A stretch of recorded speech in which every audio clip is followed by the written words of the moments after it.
Hello everyone, welcome to IMS GATE Academy. I hope you are enjoying the Gate Booster series.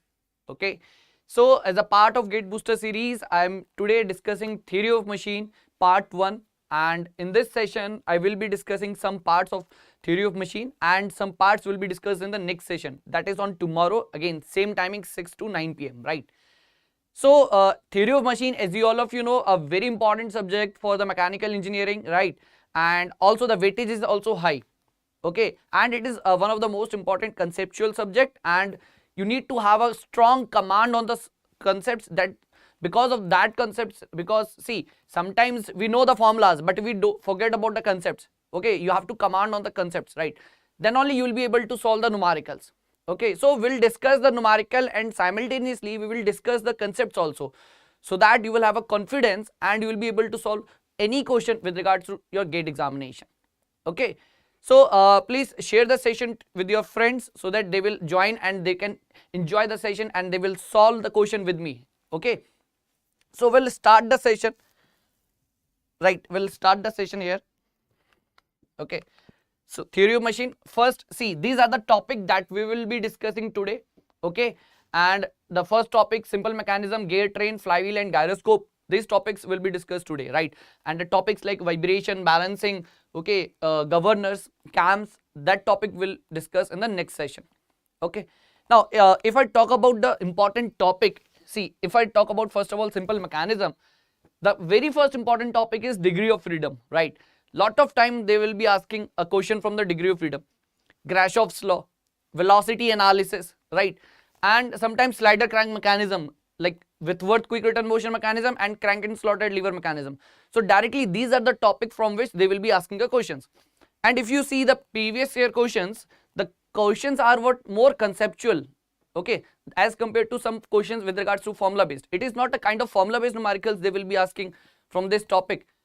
Questions will be what more conceptual. If you have the strong command on the concept, then only you will be able to solve the questions. Okay, so we'll see which of the topics, which of the questions will solve here from the simple mechanism. Then gear train, very important one, right? Now, so if I talk about simple mechanism, this is the first question that you need to solve and tell me. Everyone, you will have the 1 minute for this question, and everyone please try to answer this question. Okay, everyone please try and tell me the answer for this particular question. Degree of freedom you have to calculate for this mechanism, right? Again, you need to apply the concepts. Formula directly, formula will not work under such cases, right? Because if the formula directly works, then it will be what very easy question for you. And obviously GATE will not ask that much simple question. Obviously some trap will be there, okay? And you need to identify those traps. Just everyone please solve this question and tell me the answer. Abhishek said B. Okay, everyone please try. Degree of freedom you have to calculate, okay?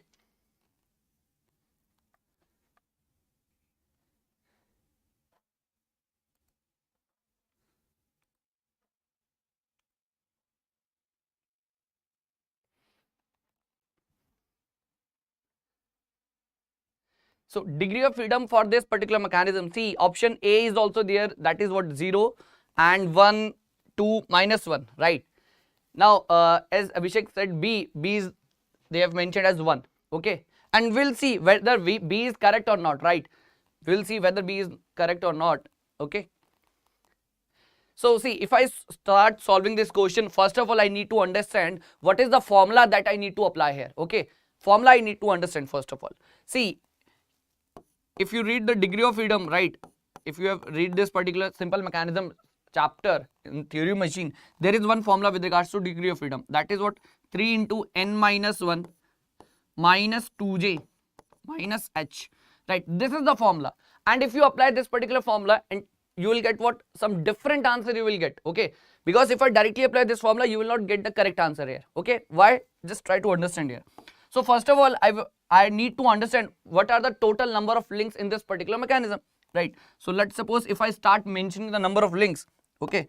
If I start mentioning the number of links here, so see, this is fixed one, I'm mentioning with 1, this is 2, this is 3, this is 4 and this is 5, right? So 5 links are there, as this part is what complete one link, okay, as the linings are mentioned here, so it is considered as a one complete link, okay, this is considered as a one complete link. So total number of links are what? 5, right? Total number of links are 5, okay. Now try to understand number of binary joints. See, J stands for number of binary joints, H stands for number of higher pairs. Now I need to calculate the number of binary joints. So this is the first binary joint, second binary joint, third binary joint, fourth binary joint, and fifth, and this is sixth. So six binary joints are there, okay. So, and if I see higher pair, so there is no higher pair in this particular mechanism, so H value becomes 0. H value becomes 0. Now if you put all those values, what answer you will get? If you put all those values, what answer you will get? Tell me fast. Okay, just you need to put the values according to this formula. 3 n minus 1, that is 5 minus 1, it will be there. 2 into 6, it will be there, minus 0. Okay, 5 minus 1, 4, 3 into 4 into 3, that will be what? 12, and minus 2 into 6, that is 12. Okay, and you will be getting answer as 0. So is that the answer? No, it is not that answer here. See, option A they have mentioned as 0, and by putting the values in the formula we are getting what? 0. But it is not a correct answer here. Okay, it is not a correct answer. Why we are getting wrong answer from the formula? Actually, see, under such cases we need to understand a concept of redundant link. Okay, redundant link concept we have to understand, redundant degree of freedom concept we need to understand. Okay, so I will again give you some hint about that particular concept also. Just try to understand. See, in general you have to remember this concept. In general, the formula for degree of freedom, okay, formula for degree of freedom should be written like this: 3n minus nr minus 1 minus 2j minus h minus fr. Like this you have to write, okay, like this you have to write 3n minus nr minus 1 2j minus h minus fr. Now what do you mean by this nr and fr? Because h, j, n we already know. Here see, you need to understand this nr is what? Number of redundant links. Number of redundant links, okay, and fr is redundant degree of freedom.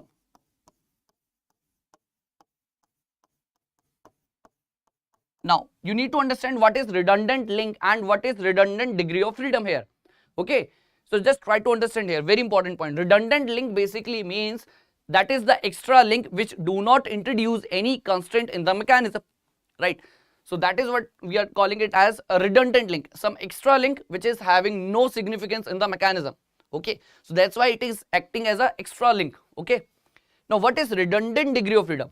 See, redundant degree of freedom will be there in the mechanism when one of the link can be what? Moved, and it will be moved in such a way that it will not affect the mechanism. It will not affect the mechanism. Okay, so that is what we are calling it as a redundant degree of freedom. So you can move any one particular link in the mechanism, and because of that particular motion there will not be any effect on the other part of the mechanism. So if it is happening, so we'll call that motion as redundant degree of freedom. Okay, now if you look at the question here, so in this part, if I consider either 3 link or the 4 link, they can be considered one of the link. You can consider 3 as well as of 4, it's your choice, but any one of the link you have to consider as a redundant link. Why? Because if I remove link number 4 here, it will move in a same manner. Let's suppose if I remove this 4th link, okay, how the mechanism will look like? Just try to understand. The mechanism will look like this. The mechanism will look like this, okay. Mechanism will look like this, and it will behave in a same manner whether link number 4 is present in the system or not. Okay, so presence of link number 4 has no significance in the mechanism. That's why we are calling it as an extra link. That is what the redundant link. So we need to what? Remove that particular link while calculating the degree of freedom. Okay, so our number of links will become what? 4 here, and if you put that value you will get the answer as degree of freedom as 1 here. Okay, so Abhishek, your answer is what? Correct here. Degree of freedom for this particular question will be what? 1, right? I hope this particular concept is also clear, and this such type of numericals in the GATE examination you will see. Okay, So see, directly applying the formula will not give you the correct result always. Okay, you have to understand this particular thing. Sometimes there will be some trap, or sometimes there will be some tricky thing will be there in the question itself, right? So if the concepts are what strong, you will be able to identify those traps and you will get the correct answer only. Otherwise you will do the mistakes even if you know the formulas. Okay, so just memorizing the formula will not help you in the GATE examination. That thing you should understand first of all. Okay, just memorizing the formulas will not help you in the GATE examination. You need to understand the basics of the concepts, right? Basic part you have to understand how that particular formula has been derived. Okay, what are the basic things around that particular formula that you need to understand. Okay, and how we can utilize those formulas also. And under some situations formula will be what vary, some formula will also vary in some different situations. Okay, we need to understand those situations as well, right? I hope this particular concept is clear to you, right? So remember this particular formula, very important. Okay, very important. This formula, this is the general formula that you need to understand. Okay, redundant link and redundant degree of freedom concept is very important part. Okay, in this simple mechanism whenever you are calculating degree of freedom. Okay, now see, again there is one more question from the degree of freedom topic only. Calculate the degree of freedom from this particular question. Okay, for this particular case, calculate the degree of freedom. Calculate the degree of freedom in this case. Everyone please try and tell me the answer. What will be the degree of freedom for this particular case? So actually there is a plate in which a V-shaped groove is cut, and in this groove a cylindrical rod is placed, and they are asking degree of freedom for this particular cylindrical bar, right? So tell me what will be the answer here? What will be the answer? What will be the answer here? Tell me everyone, fast.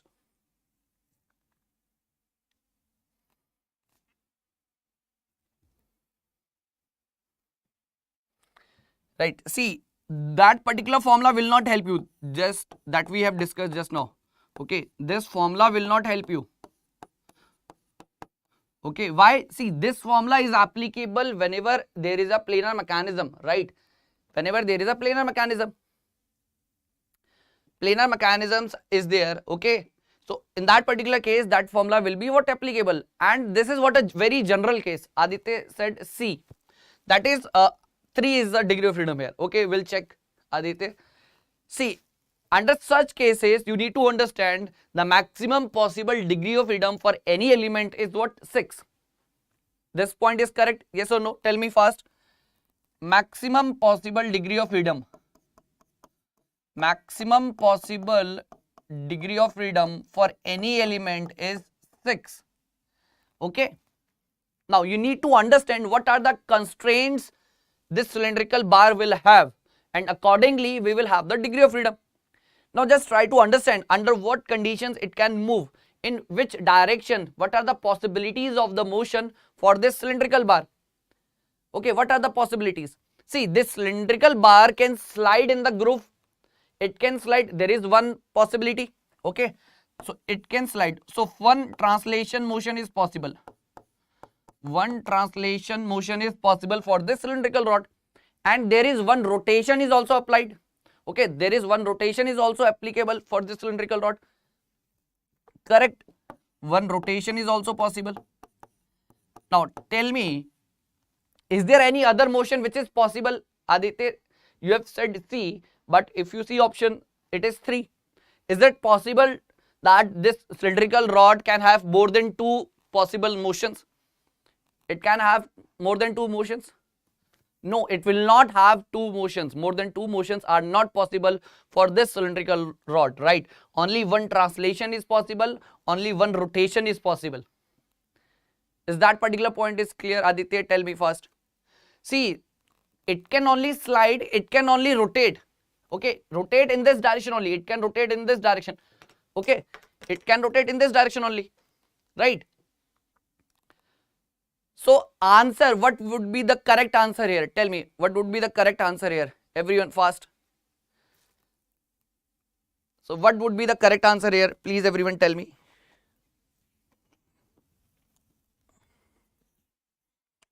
So answer, see, only one translation and one rotation is there. So max, what are the possible motions? Two possible motions are there. So obviously degree of freedom will be what? Two only. So what are the other four degree of freedoms? It has been what? Restricted. Some 4 degree of freedoms are what? Restricted here. So it can have only 2 degree of freedom possible in this particular case. Okay. So you can generalize one formula here. You can generalize one formula here. Very important point. Okay. You can generalize one formula here, that degree of freedom, maximum degree of freedom you can have like this. Okay, is 6. But in reality we will write degree of freedom as what? 6 minus the constraints. 6 minus constraints, right? Govinda, yes, it is answer. Answer is what? 2. Yes, absolutely it is correct. Okay, absolutely it is correct. So answer is 2, Govinda. Yes, absolutely it is correct. So degree of freedom general formula you can write it like this. Okay. So 6 minus constraints. So you need to identify those constraints, right? You have to identify those constraints in such cases, right? Now, moving to the next part here, Grashoff's law, right? Moving to the next part, Grashoff's law, and I hope this particular law is what? Very important, and I hope you have practiced some important questions from the PYQ also, right? So if I just tell you what is Grashoff's law, see, first of all you need to understand it is applicable for 4-bar mechanism, right? So when I say 4-bar mechanism, you need to understand all the 4 joints has to be what? Revolute. Okay, it has to be what? Hinge joint only, pin joint or revolute joint we can say. Okay, all the 4 joints has to be what? The pin joint, hinge joint or the revolute joints. Okay, so like see, this is the first member, second, third and fourth, like this, right? Now in this case, smallest link length plus longest link length has to be what? Less than equals to other 2 link length summation. Okay, like this it has to be there, and this is the condition of the Grashoff's law, and it has to be what? Valid. Then only we will identify whether this mechanism is crank rocker, double rocker or double crank mechanisms, right? So different cases are there. You need to understand those cases and directly you will be able to solve any question with regards to Grashoff's law. So that is what very simple part. Okay, that is what very simple. We'll move ahead from this one and we'll solve a discussion. We'll discuss first of all the slider crank mechanism, then we'll start solving questions also. Now see, if I talk about single slider crank mechanism, just try to understand what is single slider crank mechanism first of all. Then only we'll be able to understand the inversion part. Okay, so see, this is the single slider crank mechanism, right? So this is the slider, this is the connecting rod, this is the crank we are having. Okay, so this is single slider crank mechanism. Very simple. Now, if I talk about the inversions we will have when different links is what? Fixed in the mechanism. So if cylinder is fixed, IC engine reciprocating compressors you will get. Okay, and if you fix the crank you will have this Whitworth rotary engines like this one. Okay, so you have to remember these names as well, right? Because in the gate examination they can ask such things also, right? So like if I talk about connecting rod, if connecting rod is fixed you will get crank slotted oscillating cylinder engine, right? And if you fix the piston you will get this one, hand pump and the bull engines. So these are the inversions that you need to remember. Okay, the name at least you should remember. If this particular link is fixed, what type of links, what type of inversions you will get, you have to remember such things. Now, a very important part is the crank slotted lever mechanism, and you need to understand how it will work first of all. Okay, then only you will be able to solve the numericals. You have to what? See the mechanism. You have to see how it is moving, how the different links are moving with respect to each other. Okay, if the visualization part is clear, then you will be easily able to solve the questions. Okay, numericals are what? Very simple in this case if you know the mechanism, right? So see, if I this is a mechanism. See, so just a minute. If I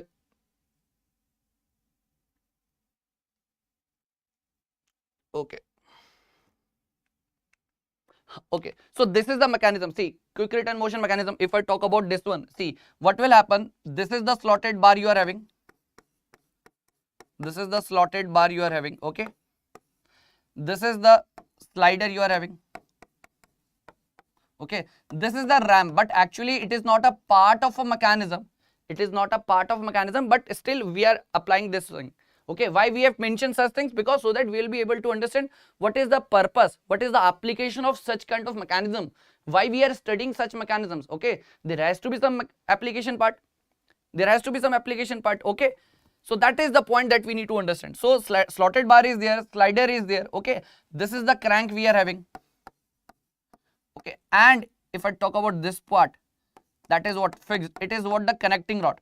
So if you remember what we have discussed, if connecting rod is fixed, we will be getting crank slotted quick return motion mechanism, okay. You need to understand this part, okay. So this is the basic mechanism. Now this is the part you need to understand, okay.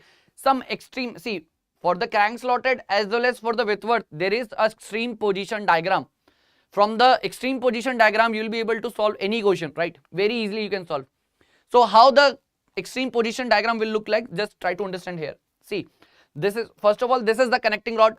Then we will have a one extreme position for the slotted bar, another position for the slotted bar, right? This is the first extreme position, this is the another extreme position of the slotted bar, right? Now see, crank position, another crank position for the extreme positions, right?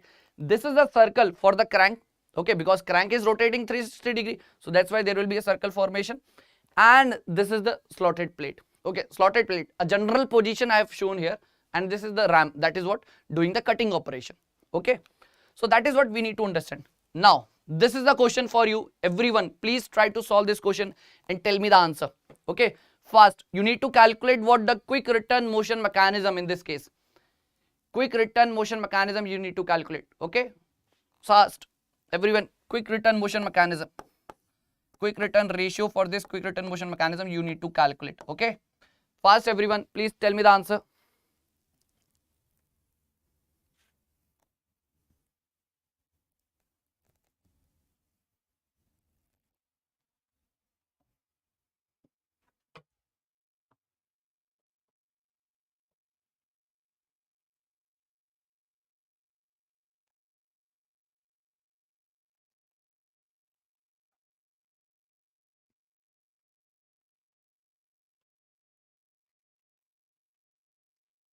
This is the crank and slotted quick return motion mechanism, right?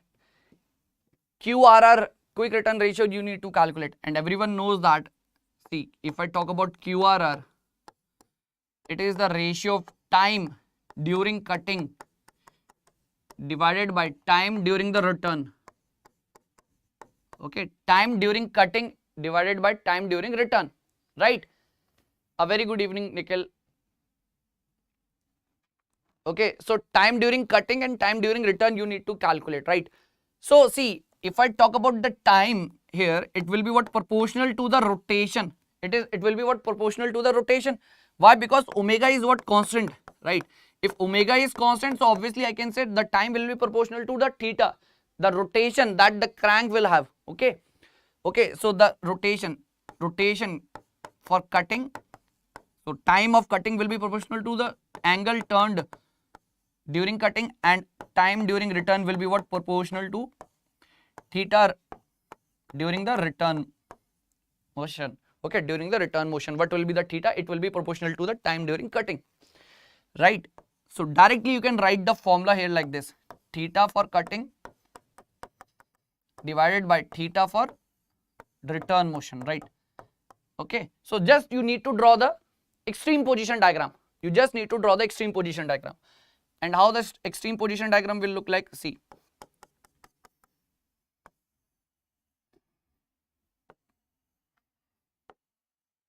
Okay, so like this it will be there.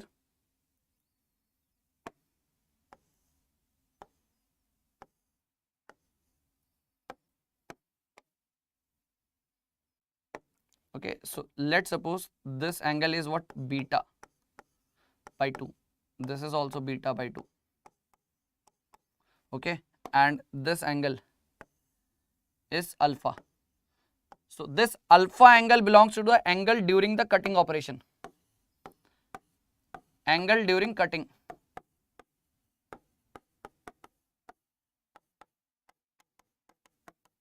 Angle during cutting, and beta will be the angle during return. right? Correct. So alpha is the angle during cutting, beta is the angle during return, right? So that is the basic thing you need to understand. So what will be the QRR? QRR will be, it is the ratio of alpha by beta. So now you need to calculate alpha and beta and you will be getting the QRR. Now if you see the question, they have mentioned some distances. So distance between fixed center, that is what AC. This distance they have mentioned as what? See, they have mentioned as 80, right? 80 distance they have mentioned. And what about this BC, that is crank, they have mentioned as 20. So I can write here cos beta by 2. Cos beta by 2. If I consider this triangle, right, suppose triangle A, B and C. If I talk about this thing, so BC they have mentioned as what? C. Okay, so A and C it is there. Okay, A and C. So it is what B and this is what they have mentioned as A. Okay, so notation we can have anything. So but if I talk about cos beta by 2 in triangle ABC, what will be the cos beta by 2? It will be based upon hypotenuse. So this is the perpendicular base will be what? AB here, that is what 20, and hypotenuse will be what? 80 here. So you can easily calculate the beta value from this one. Okay, easily you can calculate the beta value, and if you know the beta value and you also know that alpha plus beta will be what? 360 degree. Alpha plus beta will be what? 360 degree. Okay, so that is the value you can calculate from the alpha plus beta equals to 360. This is the relation from which you will calculate the alpha value, right? So if you know the value beta, put this value beta here and you will get the alpha, and directly put the values here. Okay, so whatever the values are there, based on that you will be easily calculate the QRR, quick return ratio, you can easily calculate. Now tell me what will be the answer for this QRR. Okay, everyone please mention the answer for this QRR. Okay, beta value, I think it is around 151. If you calculate 151 value, 151 degree, approximately 151 you will get 151.04 like this. Okay, thank you Vipin. And what about alpha? If you put 151 here in this relation, you will get the alpha as well, right? So if you put both the values, you will get around 1.38. 1.38. Approximately you will get this thing. Okay, approximately you will get this thing 1.38. So just try to understand. See, whatever they have given from this crank slotted lever bar mechanism, you need to understand. First of all, QRR is the ratio of time of cutting divided by time of return, which is actually equals to what? Theta of cutting divided by theta of return. Okay, try to understand this point. And most importantly, this thing during the extreme, see, this is what we are having, the extreme position diagram. You need to understand this extreme position diagram. If you are able to draw this particular extreme position diagram, then the question becomes very easy for you. If you are able to draw this particular position diagram, then the question becomes very easy for you. Okay, just you need to apply the basic trigonometry. Okay, just basic trigonometry you have to apply, and you will be able to get this alpha value, beta value, and put the values here. You will get the answer, right? So I hope this particular question is again clear to you, right? Now moving forward, this is one more question. Everyone please, it is again a directly formula based question. If you know the formula, you will be able to solve. Again, if you go by the direct approach, see, with the direct formula it will be easy, but if you go without having the knowledge of the formula, it will take some time, because you have to derive the formula. Okay, it will take some time, it will consume some time. Okay, so in such cases formulas are what? Very important. Okay, in such cases formulas are very important. Directly you apply the formula, you will get the answer. Okay, so they are asking what? The length of the cutting stroke. Okay, length of the cutting stroke they are asking. Length of the cutting stroke they have mentioned. They are asking basically, and the distance between the fixed centers, 200 they have mentioned. Distance between the fixed centers and the slotted bar length they have given as 100 mm. Sorry, driving crank they have mentioned 100 mm, slotted bar is having a 500 mm length, right? So three dimensions they have given. Okay, now if you try to understand this particular mechanism, see, they are asking this thing. See, this is the ram we are having. Okay, so obviously cutting operation will be there. Okay, so this is the cutting. So forward journey is considered as a cutting, and the return journey is what? A kind of idle motion. Okay, so what is the cutting stroke? How much distance the ram will move? Because actually in the ram there is a cutting tool here. Okay, there is a cutting tool here. which is actually doing what, the cutting operation. Okay, which is doing what, the cutting operation. You need to calculate this distance. See, for this distance we have a direct formula. Okay, and if you know the formula, it will be what, very easy to solve the question, right, everyone? So you need to calculate this cutting stroke. So actually, see, it is necessary to remember the formulas, as well as it is also important to visualize those things in the mechanism also. Okay, so this is the mechanism, extreme position diagram. So this is the general position of the extreme position, general position of the slotted bar. This is the slotted bar we are having. Okay, and this is what the extreme position.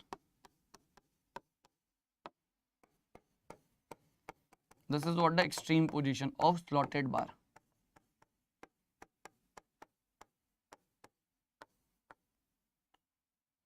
Extreme position of slotted bar, right? Okay, and this is also again extreme position of slotted bar, because actually the slotted bar is what, having a oscillatory motion about this point. Okay,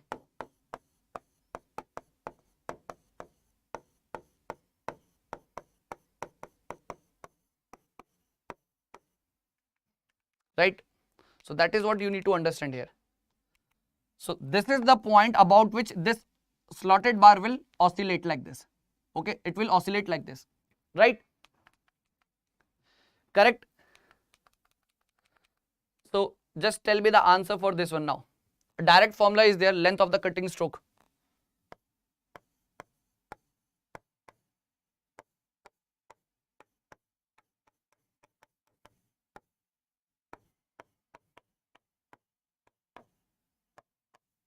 Length of the cutting stroke. Okay, just tell me the answer for this particular question, because there is a formula is there.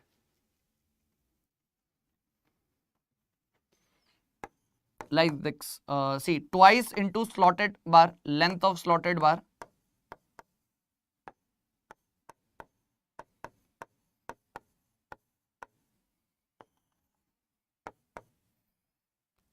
tell me what will be the answer.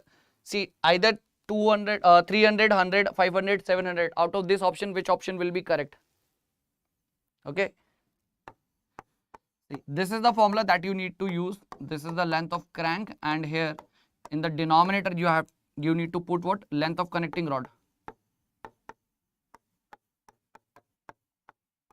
Length of connecting rod. Okay, length of the connecting rod. So this is the formula that we need to apply here. And if you put all those values, see, length of the slotted bar they have mentioned as what? 500. Okay, so twice into 500 they have mentioned. Length of the crank they have mentioned as what? 100 here.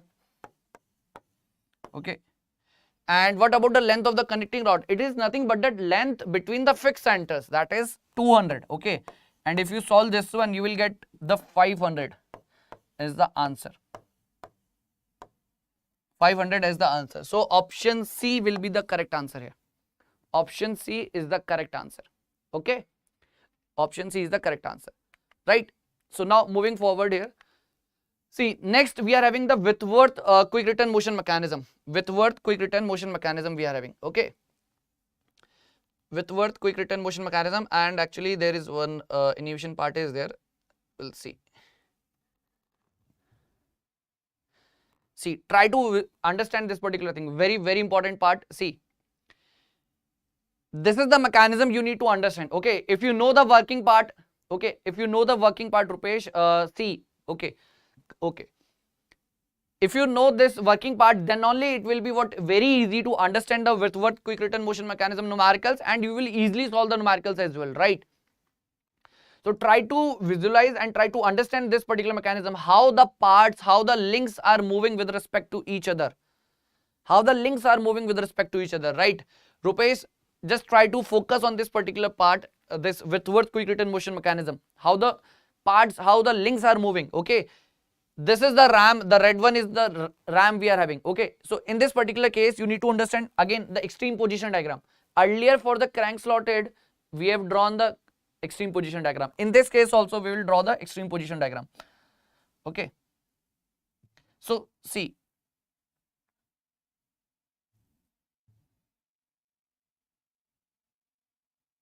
See, this is the one of the extreme position diagram for the Whitworth, right? So this is just at the beginning of the cutting stroke. See, this diagram belongs to that particular moment at which cutting will begin. Okay, cutting will start. This is that particular moment, right? Now you try to understand this point, very important.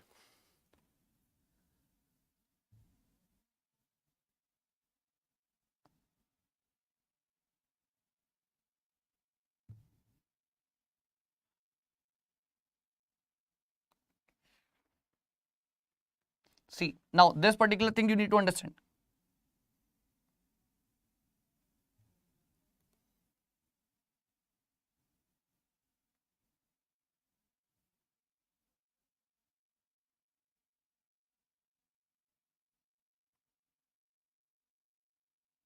Right, so this is the next position, next extreme position diagram, right?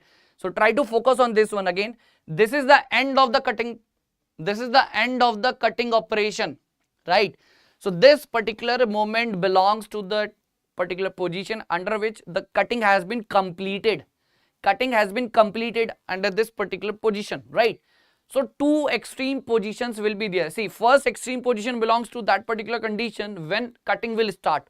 Second extreme position belongs to that particular condition when cutting is completed. Okay, so if you are able to draw the extreme position diagram, then the numerical will be what very easy for you. In 2021 GATE examination, they have asked for the very first time the numerical from the Whitworth quick return motion mechanism.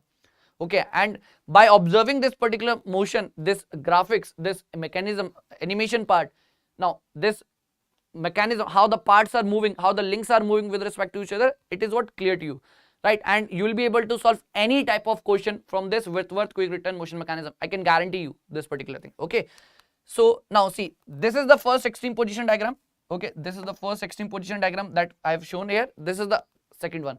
So if I say, okay, if I say this thing,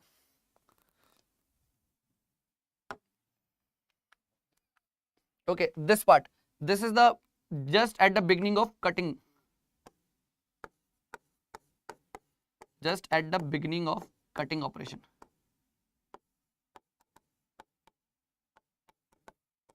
Beginning of cutting operation, end of cutting operation.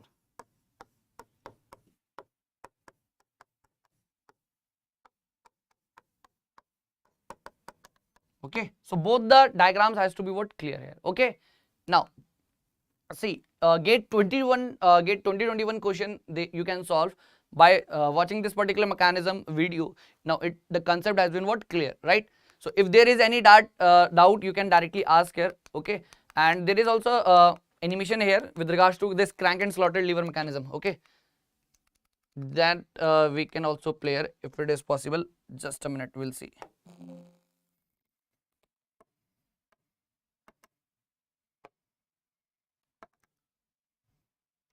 Just a minute, we'll see this one also. Okay, now again try to observe this one again, very important one. Just try to observe this one.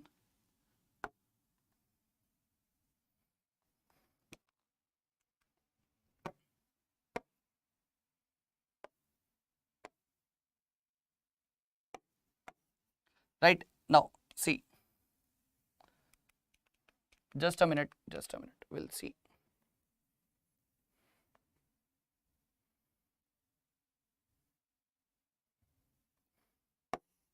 Yes, so just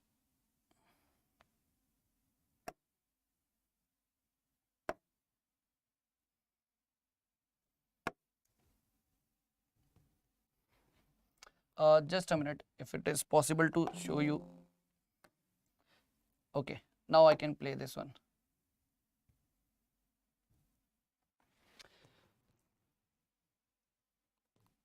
Yes, now try to observe this one. See, I have mentioned the specifications, which one is the slider, which one is the crank, but you can observe the motion part, right? You can observe the motion part, right?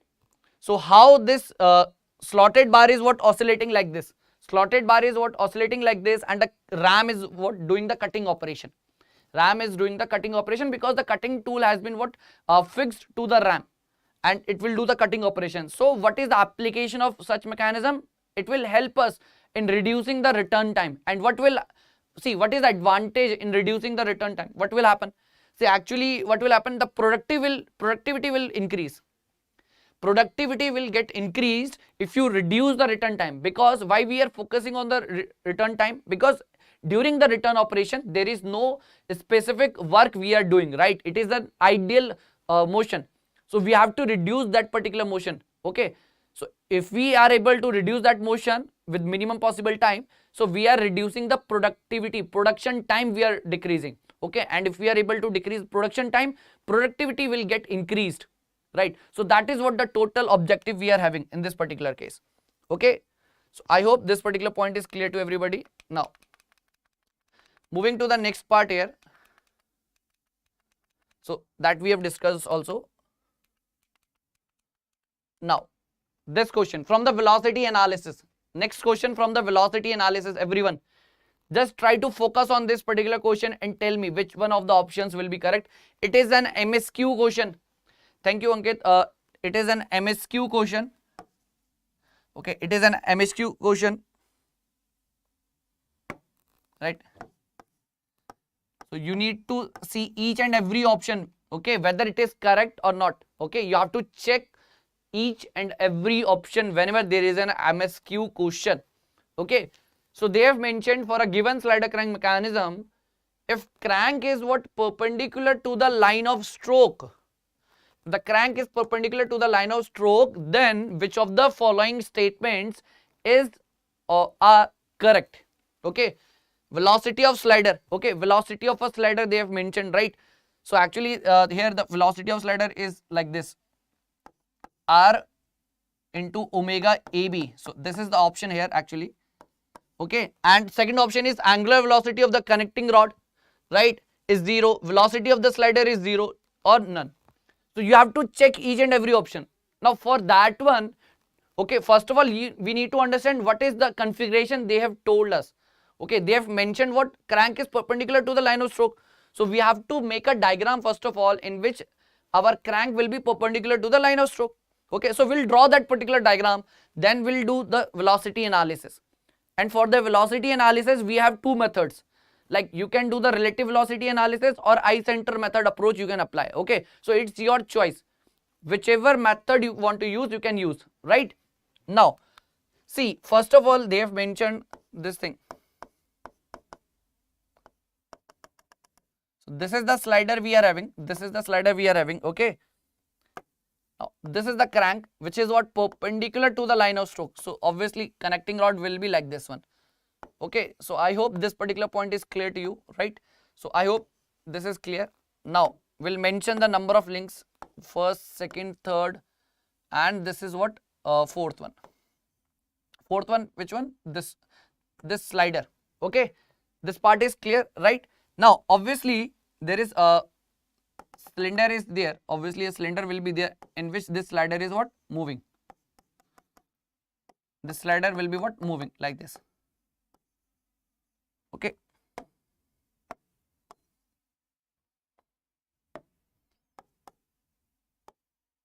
Right? Correct? Is this point is clear, everyone? Now try to understand. They're asking what? See, options. Velocity of the slider is r into omega ab. Okay. Velocity of the connecting rod is 0. Velocity of slider is 0. Okay. We have to check which of the following options are what? Correct or not correct. Okay. So see, if I use the relative velocity analysis method, I need to draw the velocity diagram here. I need to draw the velocity diagram. Okay. So for drawing the velocity diagram, you need to understand some basics part, right? So what is the step number 1? You need to just write down the fixed parts, right? So like this, let's suppose this is A, B, let's suppose on the slider it is C and on the cylinder it is D. So which of the points are what? Fixed here? I can say A and D are the fixed. So I will write like this, A and D. Okay. Now try to understand this particular case.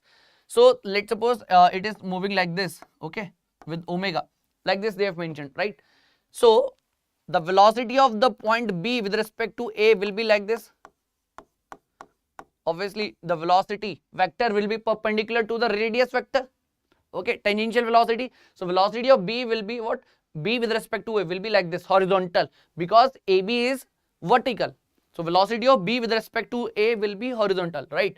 So I will be drawing like this. Okay. So let's suppose this is the point B we are having. Okay. Now it is correct. Now again, if I want to draw the velocity of B with respect to C, again it will be perpendicular to the link BC. It will be perpendicular to the link BC, right? So how it will be there? See, I will just draw a line which is perpendicular to the link BC. I don't know whether it is moving upward or downward. I don't know at this moment, right? So I will just draw a line here like this. Okay, considering this direction, I will draw the line like this. Okay, considering the line direction, I will draw the line like this. Okay, so again it is meeting here only. So the point C will be what? Same. So actually what we are getting, point B and C as coincident points. Okay, point B and C as coincident point, and this is the velocity of B with respect to A, and this is the velocity of C with respect to what? D we are having. Correct? Velocity of C with respect to D you are getting. So B and C are what? Coinciding. So what you will get? Velocity of B with respect to C is 0. And how you can write this thing? BC, length of the link BC into omega BC. And obviously link length cannot be 0. So it means what? Omega BC will be 0. Omega BC will be what? 0 here. Okay. I hope this particular point is clear. Omega BC will be what? 0. Omega BC will be 0. So BC is nothing but the connecting rod. So angular velocity for the connecting rod for this particular position is 0. Okay. Remember this particular point. Now what about this velocity of slider? If I talk about velocity of slider, it is nothing but velocity of C with respect to D. And from this velocity diagram,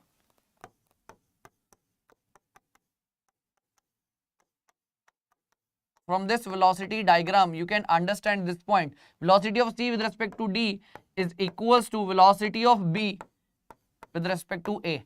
And we can further expand this particular thing. How? See, CD multiplied by omega CD, AB multiplied by omega AB. Okay, like this it will be there. Correct? CD into omega CD, AB equals to omega AB. It will be like this. Now, or see, try to understand this point again, very important one. But try to understand velocity of C with respect to D is nothing but the velocity of the slider itself. Okay, I can write this thing as velocity of C with respect to D as velocity of slider. Velocity of slider, okay. Because if you observe the C, that is the slider with respect to D, it is nothing but the velocity of slider itself, right? So I can write here, instead of writing this thing, I will write this thing as velocity of slider equals to velocity of B with respect to A. That is what? AB into omega AB. Okay, and AB is what? Our crank radius. Okay, crank radius are omega AB, right? So that is what we are getting, velocity of slider like this. So directly you can remember this formula. Okay, directly you can remember this formula for this particular case. Whenever you are having the crank perpendicular to the line of stroke, directly velocity of slider will be R into omega. Omega of crank. R is what? Crank radius. Directly you can apply this particular formula and the angular velocity of the connecting rod will be 0. Angular velocity of the connecting rod will be what? 0 here. So see, you can remember this particular case because lot of time they will be asking such questions from this particular case. Or even if they can ask like this, what will happen if this crank is perpendicular to the connecting rod? Same exact same thing you have to draw. What? The velocity diagram. See, any question with regards to slider crank mechanism, it will be what? Very easy if you are able to draw the velocity diagrams. If you are able to draw this velocity diagrams, then the question becomes very, very easy. Okay, otherwise it becomes complex. So what you will do, first of all, you will draw the velocity diagrams, the steps that I have discussed just now. From that steps, you can draw the velocity diagram for any position. Okay, so in this case, they have mentioned the crank perpendicular to the line of stroke. In another case, they can ask crank is perpendicular to the connecting rod. For that, you have to tell me the different angular velocities of the different links. Like that, they can ask, right? So if you see this particular questions, which of the options will be correct? Option A, velocity of slider is R omega AB. Yes, that is what correct here. Option A will be correct, right?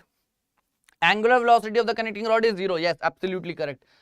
Velocity of the slider is 0. No, it is not correct. Okay, so option A and B are what correct here? Option A and B will be the correct answers. Option A and B is the correct answer here for this particular MSQ. Okay, I hope this particular question is clear to everybody. Okay, now moving to the next part. Next, one more question. Okay, from the velocity analysis itself, right? So this is the mechanism they have given. See, any kind of mechanism they can give you, but if your concepts are what strong, you can solve any kind of question from this 4-bar mechanism or slider crank mechanism like this thing. Okay, if concepts are strong, any kind of mechanism they can give, okay, you will be able to solve. Okay, see, for solving any kind of question, you need what? The confidence, and confidence will come when you practice more different number of variety of questions. And see, different variety of questions you will get from the AMTS mock test series, right?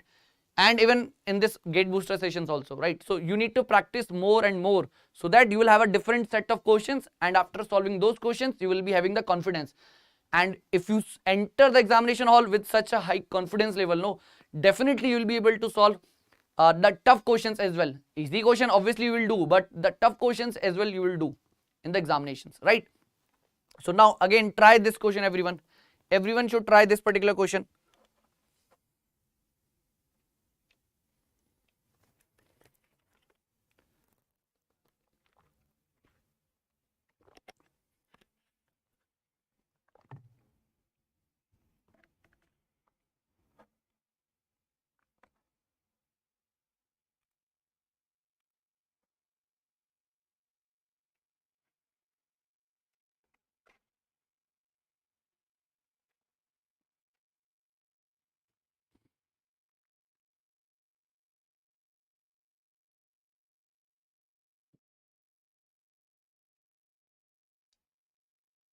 Again you need to draw what? The velocity diagram in this case, right? Velocity diagrams will help you a lot in this type of questions, right? So velocity diagrams are very important. So just first of all you need to draw the velocity diagram for this particular mechanism. This is the step number 1, okay, that you need to follow in such questions. Omega 2 radian per second they've mentioned for the link AB, okay, and what they have mentioned, AB length as 1.5 times of length of CD, okay, correct. Draw the velocity diagram and tell me the answer. Draw the velocity diagram and tell me the answer for this question.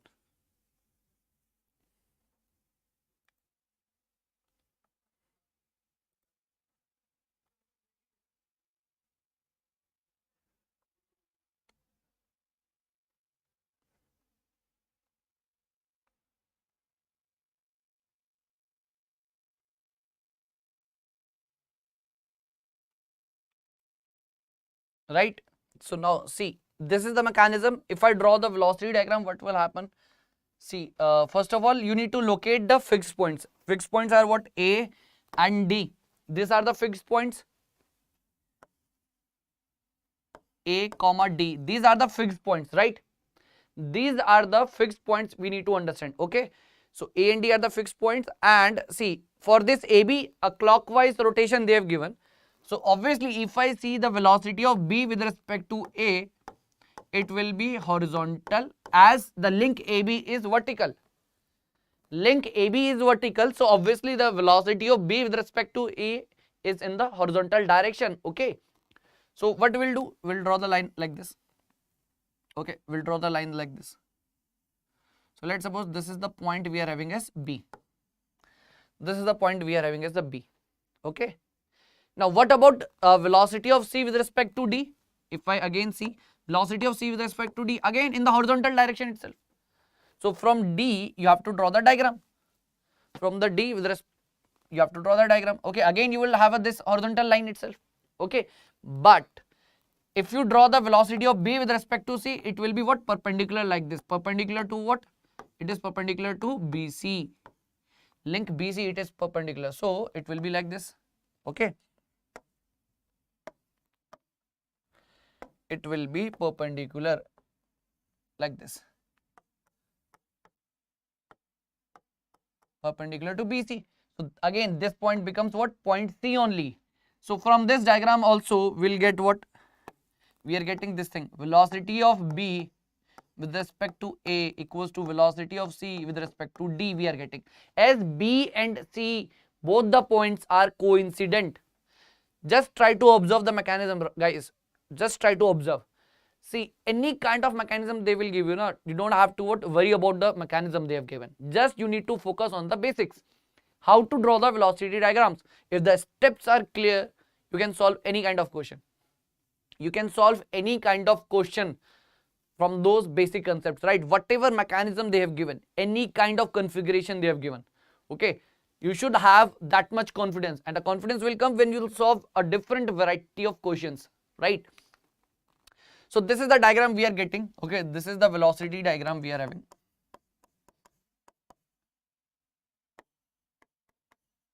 This is the velocity diagram you are having, okay? Now see, velocity of B with respect to C will be what? 0 here. And from this point, we can say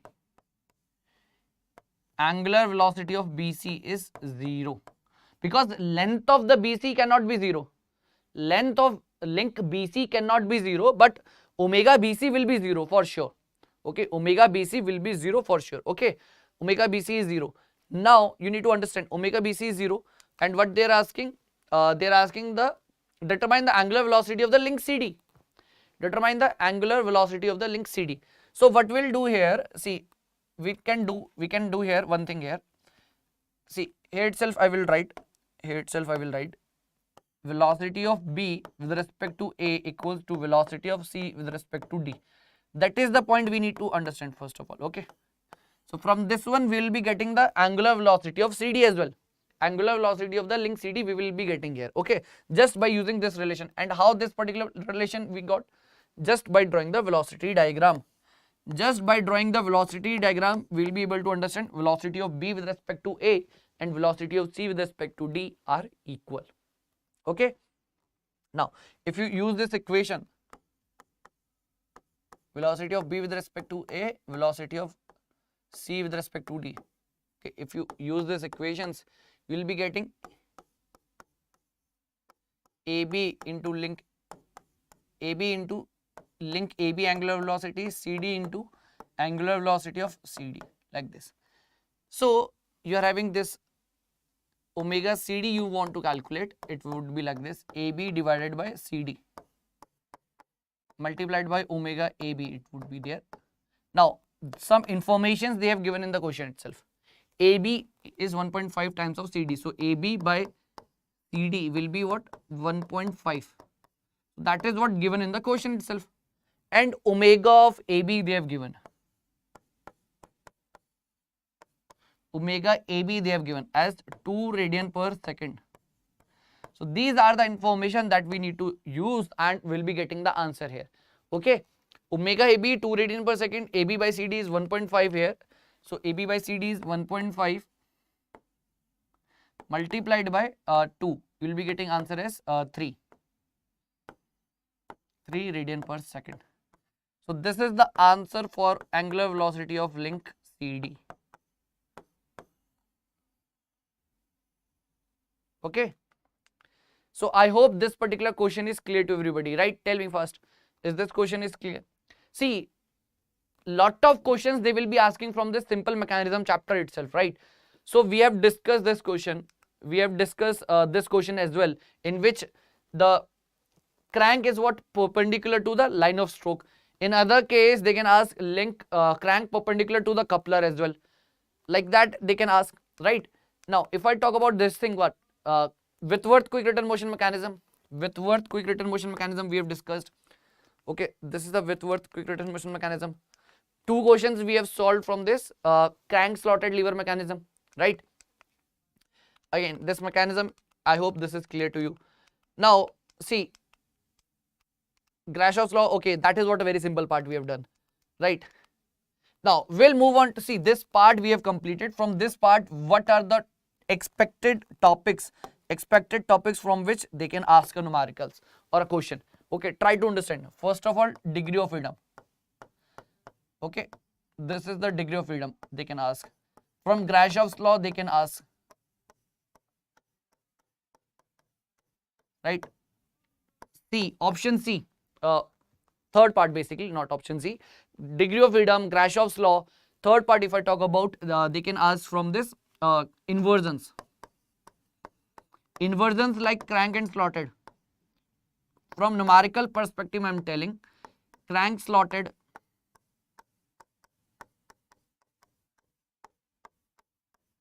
lever mechanism. Second, Whitworth, they can ask.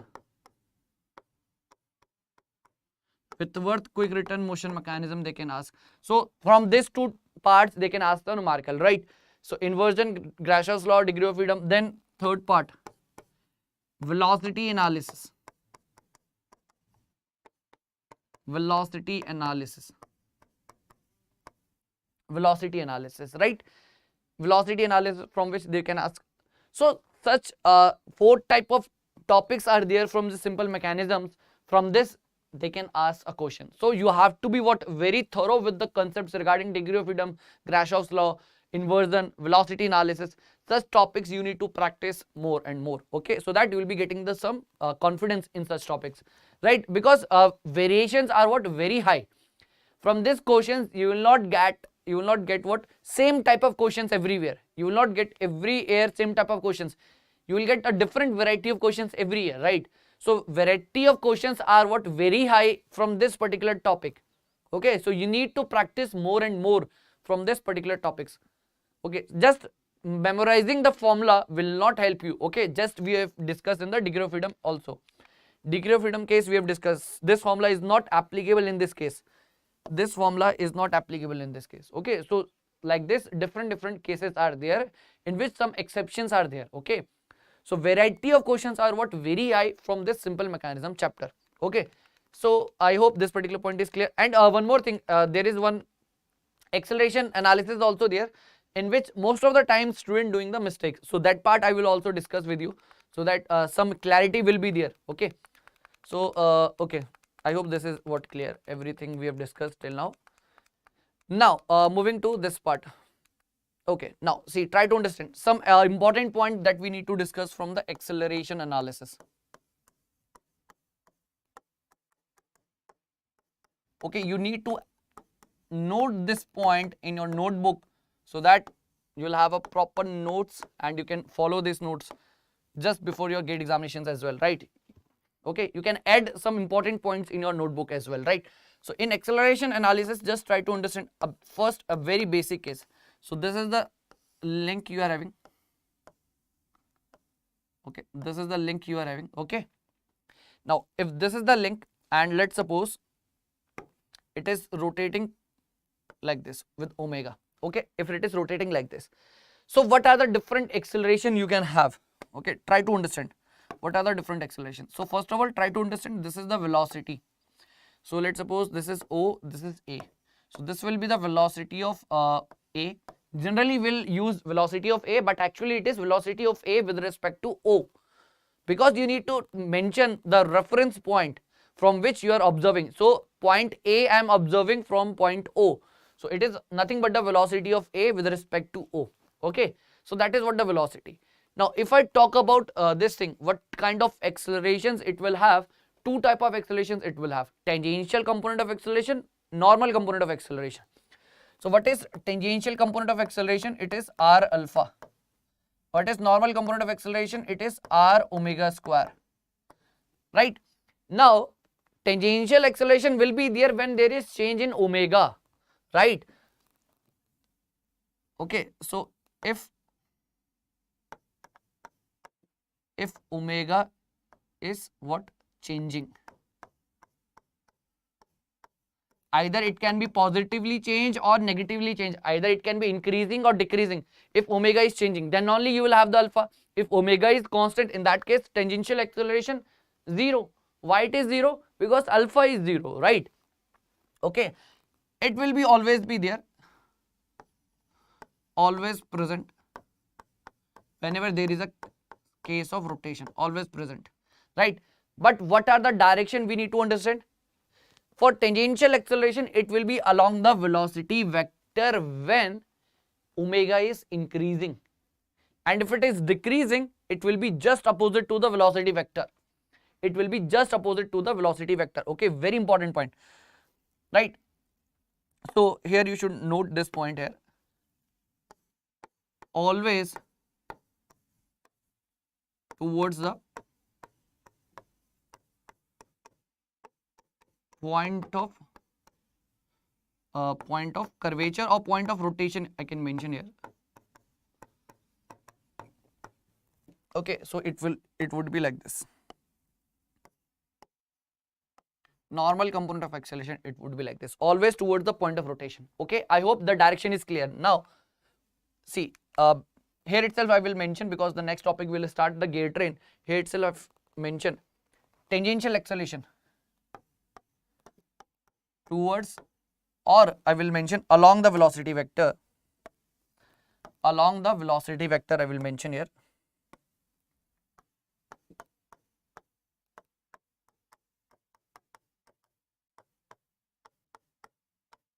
Along velocity vector, but there is a one important point, there is a catch point actually.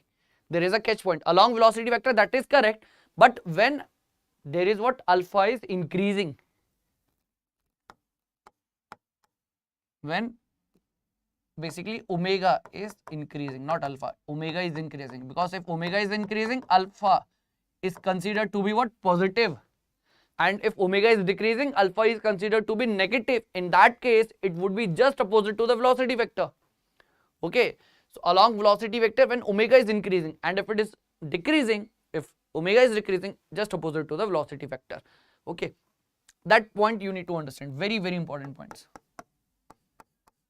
Okay, so I hope this particular basic points is clear to everybody. Right now, moving forward, gear train. So this is one of the most important question, and in such question, many of the students, even 99% students, face difficulty in solving such questions when this line diagram is given to you. See, such line diagrams will what? Create a problem in students' mind. How to understand such line diagrams, right? And in the GATE examination, there is one question in the previous year, they have asked one question from the GATE train, which is presented in the line diagram. So you need to understand how the line diagrams are created, are drawn, okay, and how we can understand this line diagram. Okay, so that is what very important. Okay, so this question seems to be what difficult if you don't know the line diagram, but if you know the line diagram, then this question becomes very easy for you. Okay, so we'll discuss some basic things regarding this line diagram, right? Before solving this question, we'll discuss some basic things regarding this line diagram. Okay, so actually how you will represent this gears in the line diagram, okay, that you need to understand. See, any gear can be represented by this diagram. Okay, we will mention the line diagram. Okay, this is the line diagram we are drawing. So this is the gear. Okay, this is one gear. Now if this gear is under meshing with any other gear, how we will represent, how you will represent, that you need to understand. Okay, so let's suppose this gear is what? Under meshing condition with another gear like this. So what is the equivalent diagram you can draw here? It would be like this. Okay, I will use the same color here.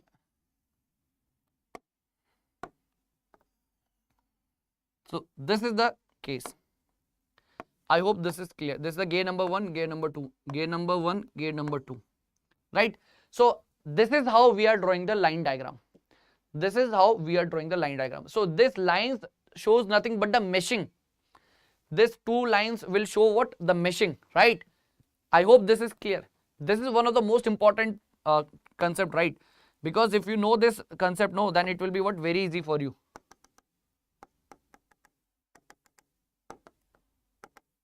Right, so it shows what? Meshing.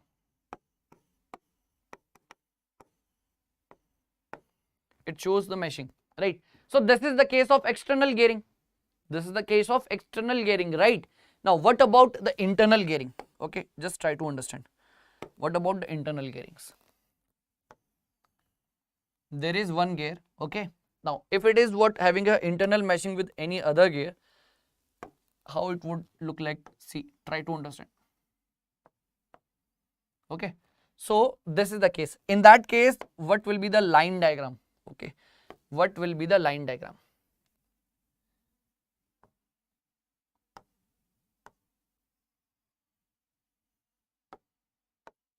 Okay, under such cases, how the line diagram will look like. Under such cases, how the line diagram will look like. Okay, so this is the case, this is the point that you need to understand. So this is the line diagram. Okay, so this is the line diagram. I hope this is clear. So this is the line diagram for the internal meshing. This is the line diagram for the external meshing, right? So both the external meshing, both the internal meshing, from the line diagram perspective, it should be clear to you. Then only you will be able to solve the numericals from the gate train topic. Okay, then only it will be what possible for you, right? So this line diagrams concept is what very important. Okay. Now I hope this is clear. So we'll move forward in solving such questions, right? So you can mention this as a gear 1, this as a gear 2. So gear 2 is what the internal gear here, okay, and this is what gear 1. So sometimes we are calling it as a ring gear, or annular ring we'll call it sometimes, or ring gear we can call it. Okay, different names are what used here. Okay, but try to understand this kind of meshing. This kind of meshing is what known as internal meshing.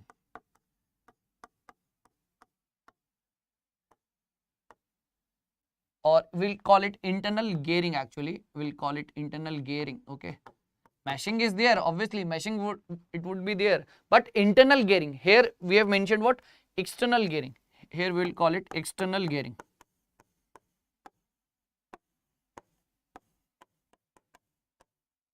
Okay.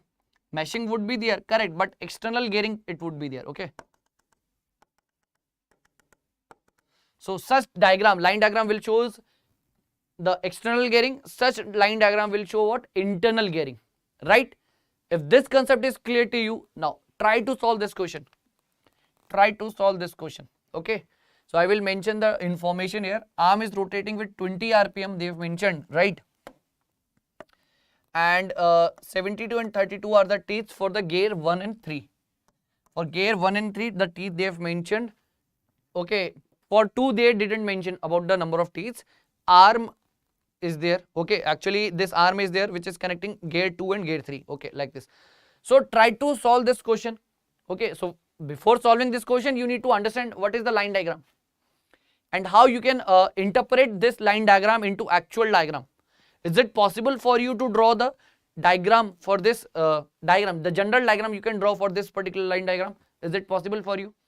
And if it is possible for you, then it will be what? Very easy for you to solve such questions, okay. Then it would be what? Very easy for you to solve such questions. They are asking find the speed of gear 2. Gear arm is rotating 20 RPM clockwise. See, this direction is again very important. Any sign convention you can follow, okay, any sign convention. You can consider clockwise as positive, it's your choice, and if you want to consider the clockwise as negative, it's your choice, okay. But you have to stick with any one sign convention. You cannot mix both the sign conventions, right? Sometimes you are assuming clockwise to be positive, sometimes you are assuming clockwise to be negative. You cannot do like this. You have to stick with one sign convention, okay. So I will be considering the clockwise as positive, anti-clockwise as negative. Clockwise positive, anti-clockwise negative I will consider, right? Try to solve, everyone, try to solve this question. See, obviously some time will be what required to solve such questions, so I will give you 2 minutes, okay. I will give you 2 minutes to solve such questions, because 95%, more than 90% students will face difficulty in solving gear train questions whenever a line diagram is given. Okay, simple question you can solve, right? But whenever the line diagrams are given, then it will be what? Difficult for you to solve questions. So that's why initially we have discussed the concept regarding the line diagram, right? So if this concept is clear, then this question becomes very easy for you. Okay, thank you, Pragya.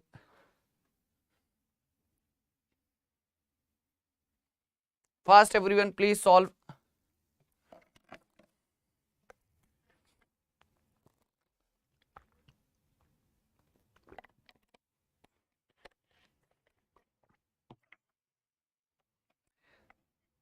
See, again, solving such gate train questions, we have two approaches. Tabular method we are having, and again we are having a relative velocity method. which is again a very simple, and it will take a less time. So it is a less time consuming approach, and obviously we'll follow that one only. Relative velocity method approach we will follow. Whenever we are discussing the gate train problems from the epicyclic gate train, we will use relative velocity method to solve any question, because it will take a very less time, and again it will be what, very easy for us to solve, right? Because in the gate examination you need to manage the time as well, right? If you are solving question in what more than required time, then obviously you are wasting time, and if you waste time, definitely you will not be able to complete your gate paper in 3 hours, okay? Because anyhow within 3 hours you have to solve the 65 questions. Okay, I'm not saying you have to solve every question, but at least you have to see every questions, okay? So if it is possible for you to solve 50 questions, 60 questions, then you have to see at least all the questions, right? So you have to see at least every question in the gate examination, and based on whether you are able to solve every question or not, you will do so questions like 55, 60. Okay, if you are solving only 20 or 30 questions, you will not get that much marks from which you will be getting the PSUs or IITs. Okay, you have to solve at least more than 50 or 60 questions. Okay, obviously some error will be there. I'm not saying the 100% efficiency will be there, but at least if you are attempting more question, so getting the chances of more marks will be what, very high.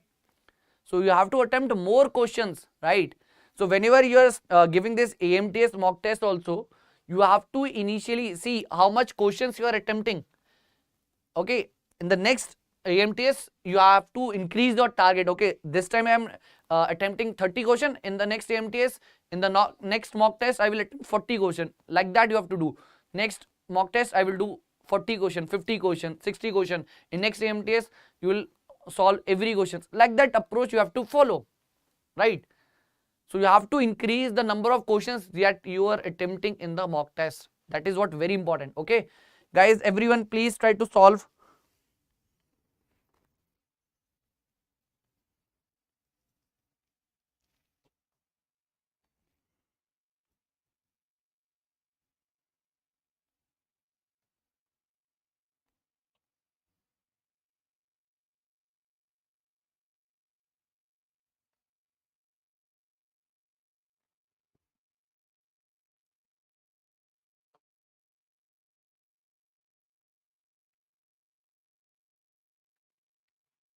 Everyone please draw the general diagram first of all.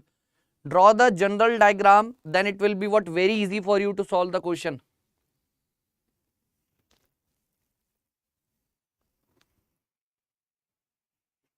Okay, so see, try to understand the line diagram.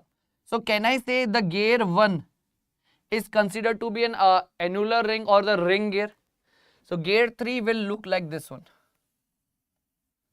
Gear 3 will look, gear 1 will look like this one.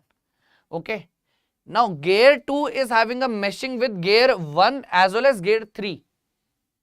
See, from this line diagram you can understand this point. Gear 2 is having meshing, with the gear 1 and having meshing with the gear 3. Both the gears it is having the meshing. So see how I will represent. Gear 2 will be like this, and gear 3. Okay, gear 3. Now see, try to understand gear 3. See gear 3, how they have mentioned gear 3.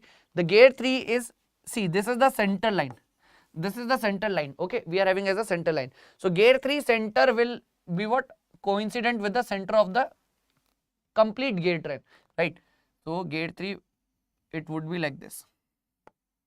So center of the gear 3 what, coincident, or it will be coincident with the center of the entire gear train, because this is center line for the gear train. This is the center line, the dotted line we are having for the, as the center line for the entire gear train. So it would like this. And how the arm will look like, see, try to understand how the arm will look like. Okay, see, the arm will look like this one. Okay, so arm will look like this one. So I hope you are getting the point here. So this is the gear 1, this is the gear 2 we are having, this is the gear 3, and this is what we are having as a arm. The green one is considered as a arm. Okay, So I hope you're getting this point very clear. Okay, so gear 2 is having meshing with gear 1 and as well as gear 3. So gear 2 is having meshing with the gear 1 and gear 3 as well. And how we have decided that the center of the gear 3 is what? The center of the entire gear train, because see, gear 3 is what? Having a line matching with the this center line of the gear train. Okay, so this is the center line of the gear train, right? So this dotted line, actually this dotted line is what we are having as a center line of a gear train. So that's why the center of the gear 3 will coincident with the center of gear train, entire gear train. Now, so if you are able to draw this diagram from this line diagram, now it becomes a fraction of a second to solve such question. Now it becomes a fraction of a second to solve such questions, right? Are you getting my point? Now it becomes a fraction of a second to solve such question for you. Okay. Now what you will do? You will apply a relative velocity approach to solve any parameter that they are asking. Any parameter you can solve here. Okay. How? See, they are asking what the speed of gear 2. Okay, but before solving gear 2, we need to understand number of teeth in the gear 2 as well. So for that, we can apply a simple relation. See, diameter of the gear 2 plus radius of gear 3. We'll write like this. Diameter of gear 2, so R2 plus radius of gear 3 will be equals to the radius of the gear 1. Right, this equation we can easily write from the geometry itself. From the geometry, basic geometry, we can write this equation easily. Okay, everyone, this point is clear? Done. Now, from this one only, we'll be getting the value of T2 as well. Okay, I will utilize this equation. So this is 2R2 plus R3 equals to R1. Right, so in place of R, I can write this thing MT2 by 2 plus MT3 by 2 equals to MT1 by 2. And how I've used this value MT by 2 for the radius? Simply, you should understand this concept. Module equals to D by T. Replace that module, this diameter with radius, twice of R will be there. So R will be written as MT by 2. I hope this particular thing is clear, and from the next time you have to use directly R equals to MT by 2, where M is the module, T is the number of teeth, right? Okay, so see what values they have given. For 172 and for 3 there is 32 teeth. Okay, so I will write like this. M will be what? Cancelled out. Now how I've identified that module is same? So you need to understand from the given gear train. 2 is under meshing with the 1, so they will have a same module. 2 is meshing with gear 3, so both will have a same module. So ultimately 1, 2 and 3, all of these gears will have a same module. Okay, all of these gears will have a same module, right? This point is clear, everyone? Okay, so see, so module I can cancel out, so it will become M 2T2 plus T3 and equals to T1. T3 is what? Just a minute, it is what? 32. It is T1 is 72.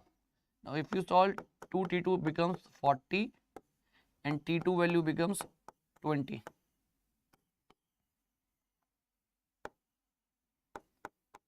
Right, like this. T2 value becomes what? 20. Okay, so T2 value we have solved. Now we will apply a relative velocity method approach. Okay, we'll apply a relative velocity method approach. We'll apply relative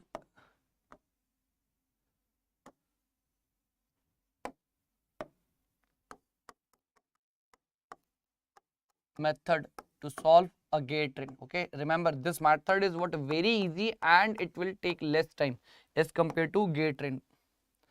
As compared to gear train, it will take less time. Now try to understand how I will use this method. So I will take the velocity of 2 with respect to arm, and I will take the velocity of this first one with respect to arm.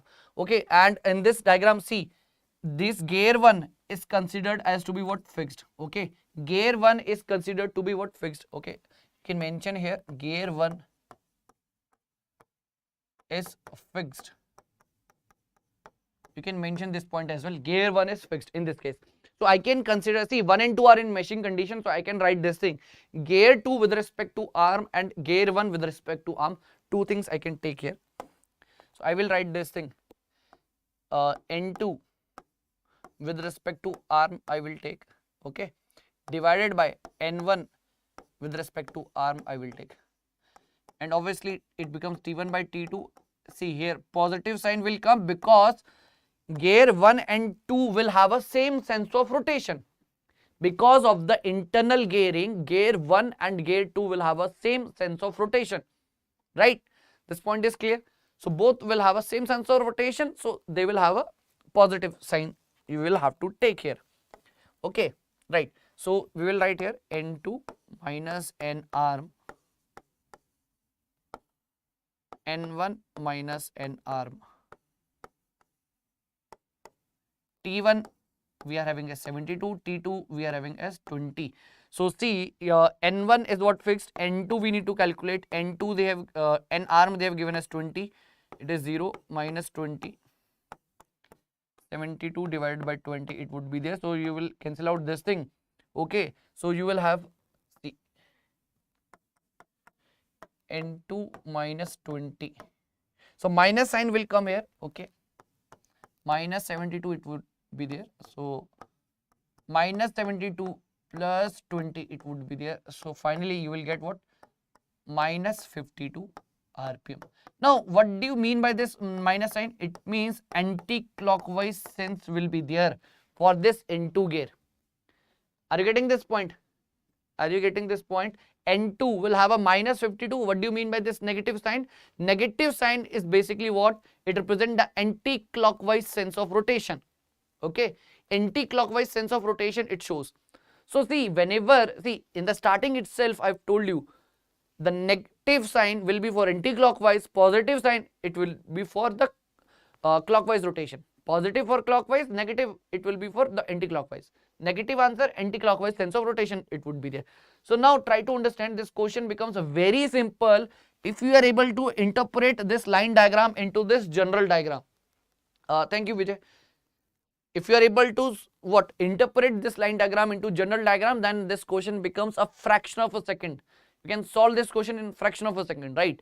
Otherwise, if you don't understand this diagram, you will not be able to solve the question. And obviously they will give question of the gate train in this line diagram also. See, in the PYQ, if you see, there is one question they have asked. So there are very high chances that in the next year or in this upcoming GATE 2023 examination, they will give question from the gate train consisting of this line diagram also. Okay, so there are very high chances that they can give the question from the gate train in which line diagram is given.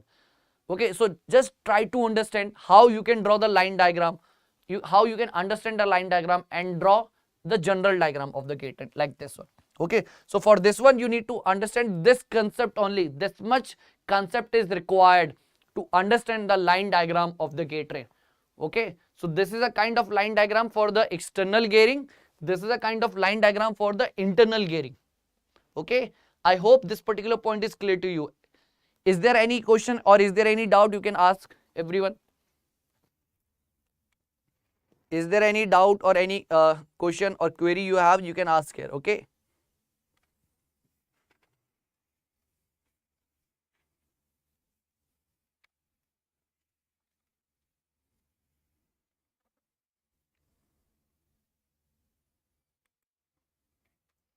Right? Tell me everyone. Now suppose, see, N2 we have solved. Now let's suppose they are asking, see, N1 is what, 0 we are having. N1 we are having as 0 because it is fixed. N2 we have calculated as 52 RPM, but anti-clockwise sense will mention here. Now let's suppose they are asking for N3. So how you will calculate this one? So let's suppose MSQ they can frame. So let's suppose first they've asked N2, now they are asking N3. Again, relative velocity method I will use here.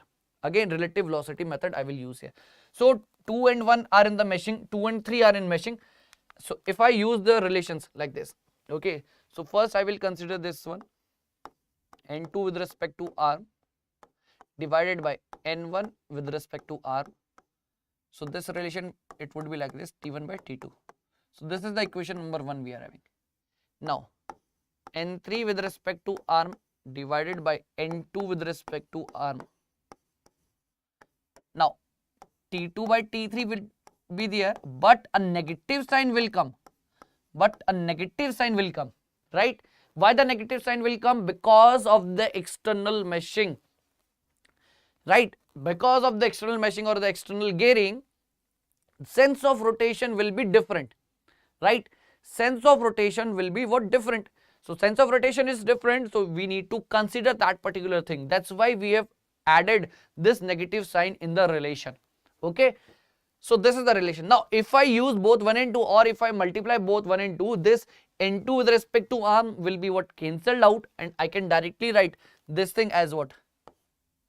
From 1 and 2 I can write directly, from 1 and 2 I can directly write N3 with respect to arm divided by N1 with respect to arm. Okay, T1 by T2 is there, multiplied by minus T2 by T3.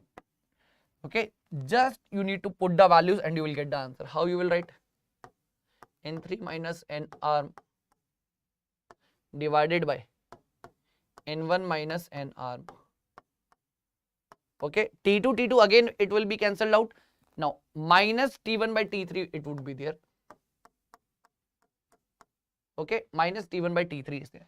So N arm value you already know, N3 minus 20. N1 is what? Fixed, that is 0, minus 20. T1 by T3, minus T1 by T3 is there. Now in place of T1 you will put the value of T1 here. T1 72 and T3 is 32. Like this, and from this one you will get the answer of N3 as well. Right? I hope this particular point or this particular question is also clear. Right? So see, you need to understand how I am writing this relations, because see, gate train problem will be what? Very easy if you are able to understand how we are writing such equations, because such equations are what? Very important, plays a very important role while solving such questions. Otherwise what you have to do? You have to make a table, you have to write down each and every relations, then you have to calculate the unknown values, okay, unknown parameters. So tabular method is also a correct method, it is also a good method, but the only disadvantage we are having with that tabular method is what? It takes a lot of time. Okay, if it is taking 3 minutes, from this relative velocity method you can solve the question in within 1 minute or even less than 1 minute. So that much advantage you are having if you use the relative velocity method. So that's why I always what advise the student to solve the any type of gate train problem with the relative velocity method. Okay, so that's why you have to focus on this relative velocity method again and again. I am what advising you. Okay, so this is the gate train problem. So N2 with respect to arm you can take, N1 with respect to arm you can take, or N3 with respect to arm you can take. So like that different possibilities are there, and based on that you can solve. So if you see options, see they have asked for the speed of gate 2 and we have calculated also. Yes, okay, 52 we are getting. So if you see option number C will be what? Correct here. Okay, option number C will be the correct answer, 52. So option C is the correct answer. Okay, I hope this particular point is clear to everybody. Right? Now moving to the next part. Okay, gyroscope part. Okay, moving to the gyroscope part. Okay, moving to the gyroscope part, very important one.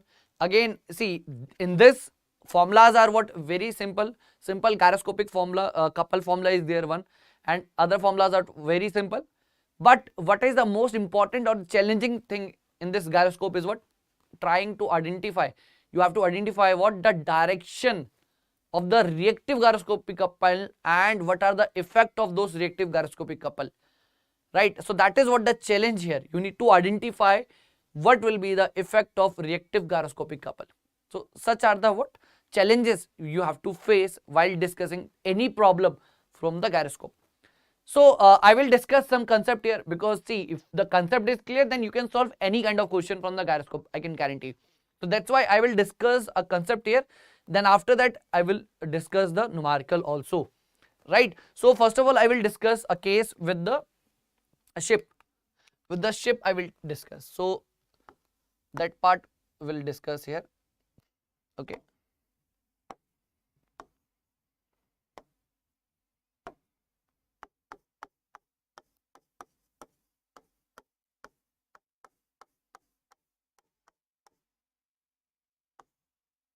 Gyroscope. Okay. Now try to understand very important point. First of all, you need to understand the direction. Okay. Hi Binav. Hi. So actually you need to understand, a very good evening. You need to understand what the direction, how you can represent the direction of rotation in terms of vector. Generally we'll say clockwise rotation, anti-clockwise rotation, right? That is correct. But in vectors we need to identify. Okay. So let's suppose, see, there is a disk here. This is the axis, there is a propeller shaft and there is a what? A disk. There is a disk. Okay. Now try to understand. And I'm saying it is having an anti-clockwise of rotation when I'm observing the disk from this right hand side. Are you getting my point? This is a disk which is having an anti-clockwise motion.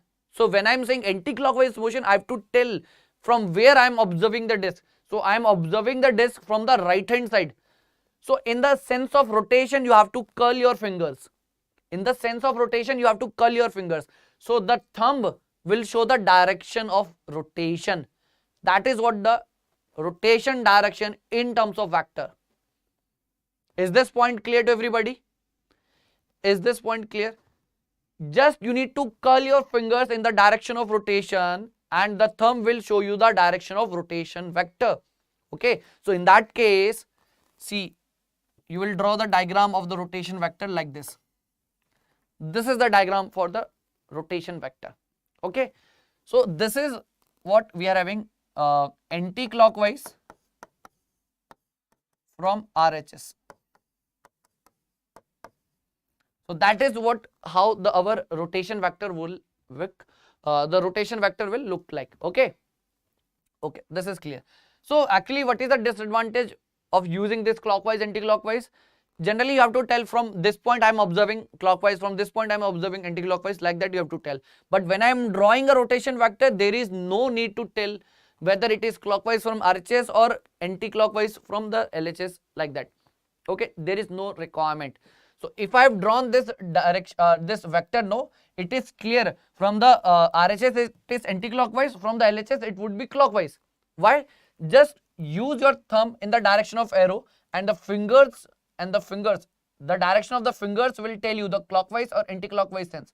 So from here, from the left hand side, it would be what? Clockwise, and from the right hand side it would be anti-clockwise, right? That is the point you need to understand. Correct? Okay, I hope this is clear. Now what would happen if I just give a torque to this rotation vector? Okay, what would happen? Okay, actually you need to understand. So I will draw the diagram here first of all. So let's suppose this is X, this is Y, this is Z. Okay, this is X and Y, Z direction is there. Now, so this is the plane, vertical plane, like this. Okay. So now try to understand very important point here. So as the rotation vector is what? Like this. Okay. Assume the rotation vector like this.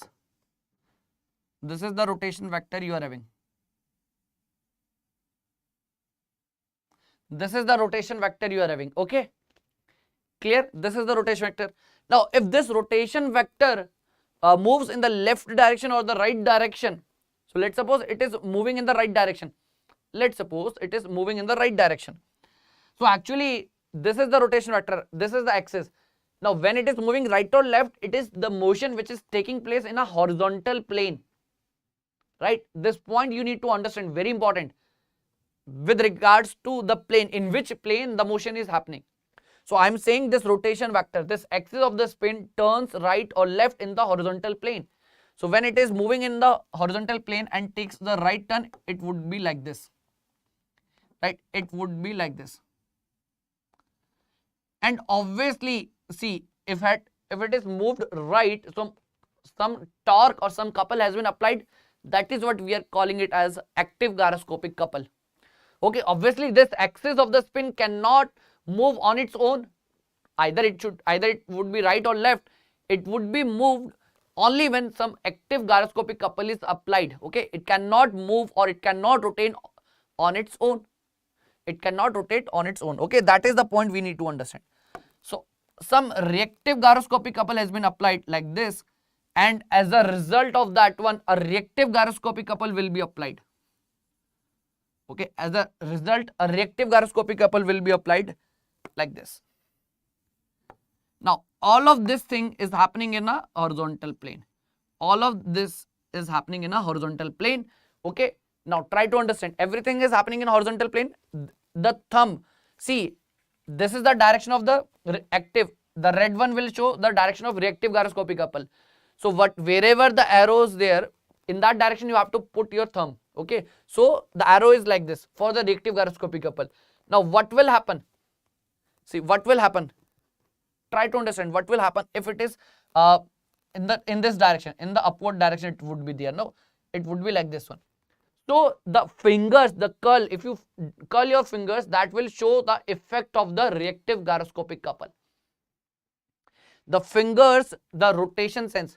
See, the thumb will be in the direction of this arrow, and this fingers, the direction or the curl of this finger will show the effect of the reactive gyroscopic couple. Right?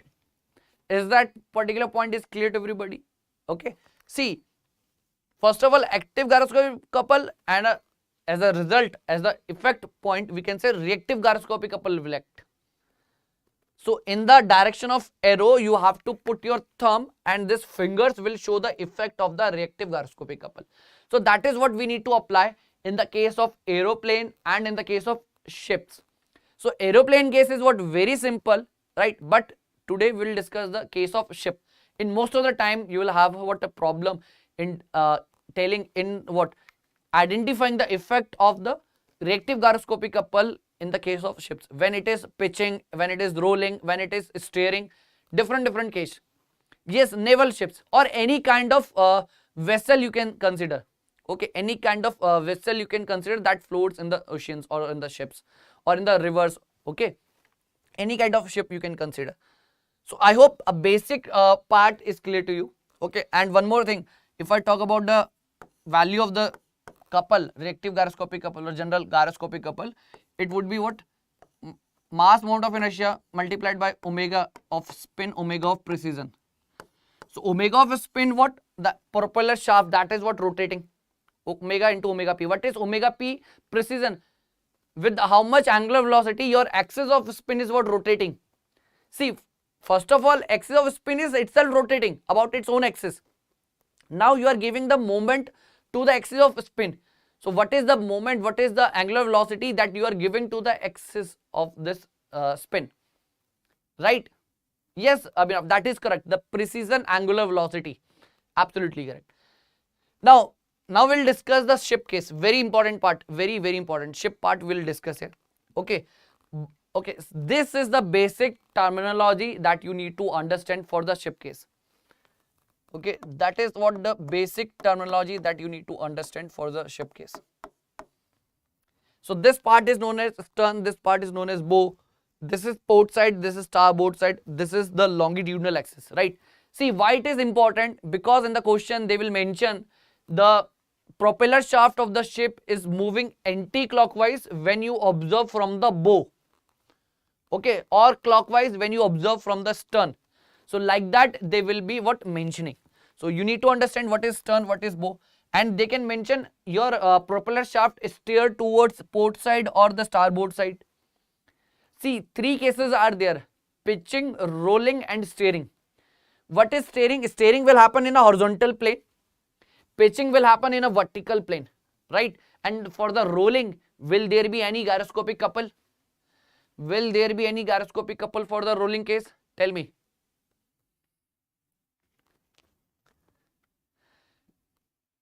Will there be any reactive gyroscopic couple or gyroscopic couple for the rolling case? No. Yes, exactly, Abhinav. Correct. Absolutely correct.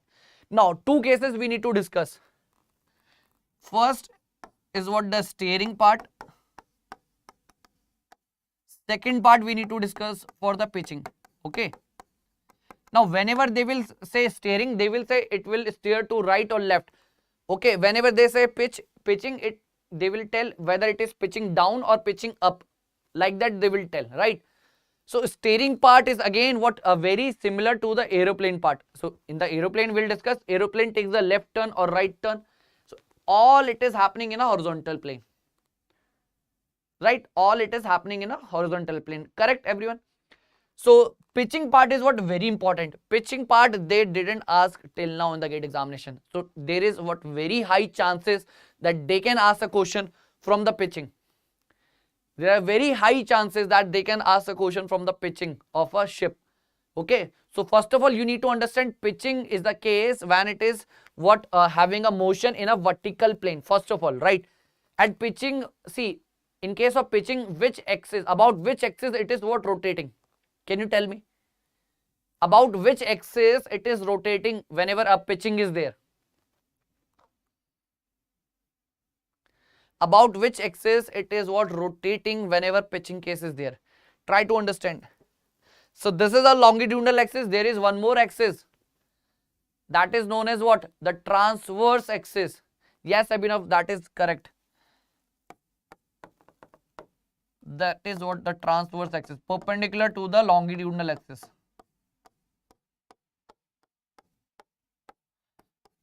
So pitching is nothing but the rotation or angular movement with respect to transverse axis only, right?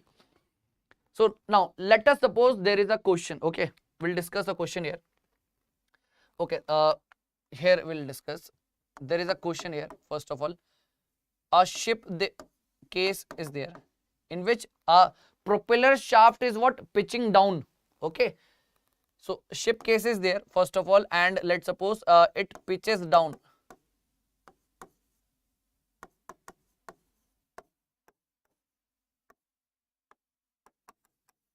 With 1 radian per second.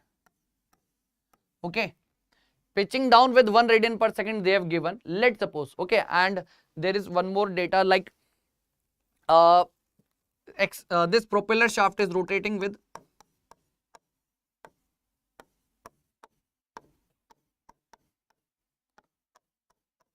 rotating with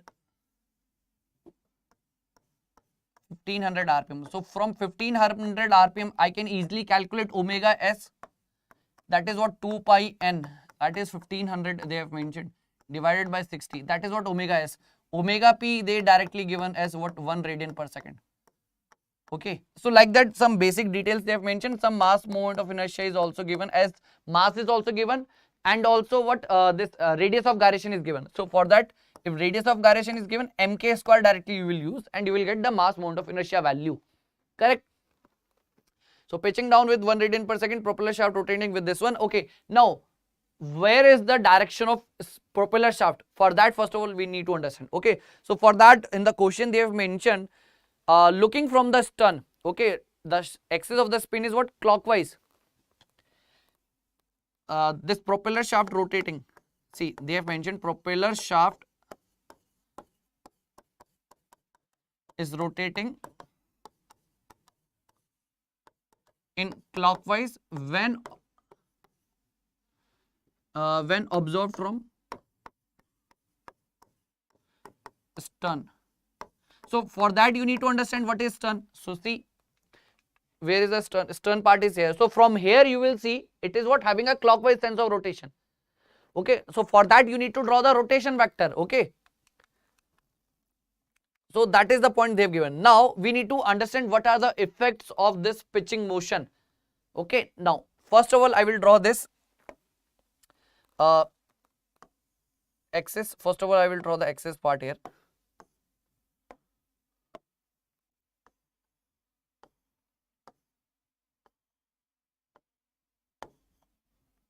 Okay, so this is x, this is y, x, y, and this is what z.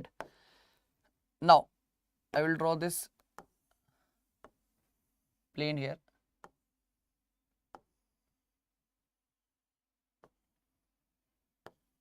Okay, now try to understand, very important part. Okay, so this is the plane I've drawn. Now they have mentioned what pitches down. So this, all this motion is happening in which plane? Horizontal, vertical, or this side plane? In which plane all of this motion is happening? Vertical or horizontal? Which plane? This vertical plane or horizontal plane? Pitching down, vertical plane. Yes, Abhinav, absolutely correct. So I will draw my shaft axis like this. Now we have to keep the arrow. So they have mentioned from the stern it is moving clockwise. So there is a disc which is what, having a motion. Clockwise sense is there from the stern part. So clockwise, if I curl my fingers in the clockwise and if I see from the stern, the thumb will show the direction of rotation. So it is towards the right direction. It is towards the right direction. Okay. So that basic part you need to figure out. Okay. This is the basic thing that you need to figure out. So towards right it would be there. Towards right it would be there. Correct? Yes, Abhinav, absolutely correct. Towards right it would be there. Now try to understand, towards right. Now they have mentioned what, pitches down. So it would be like this. Okay, it would be like this. Now there would be one active gyroscopic couple like this, which is having this one, and there will be what, a reactive gyroscopic couple like this. Now can you tell me what will be the effect on the ship because of the reactive gyroscopic couple? What will be the effect of this reactive gyroscopic couple on the ship? Tell me. Red one is the reactive gyroscopic couple, green one is the active gyroscopic couple.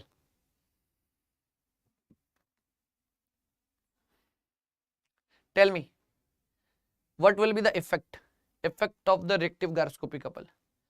Right turn, not right or left. Tell me, starboard or port?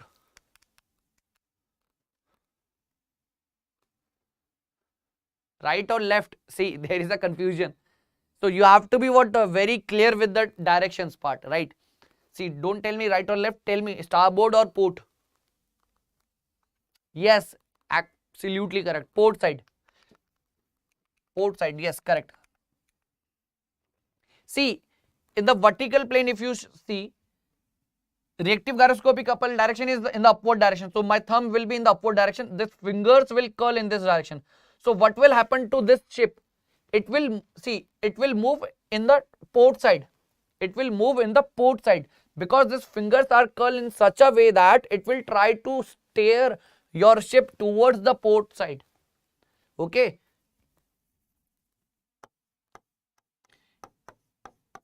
Effect of GC, gyroscopic couple.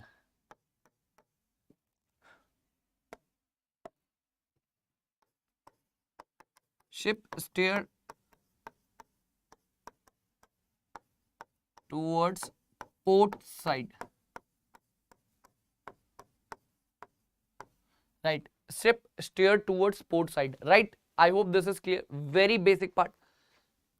Right. So just you need to keep your thumb in the direction of the arrow, and the fingers, the curl, in whichever direction your fingers are what curl, they will give you the sense.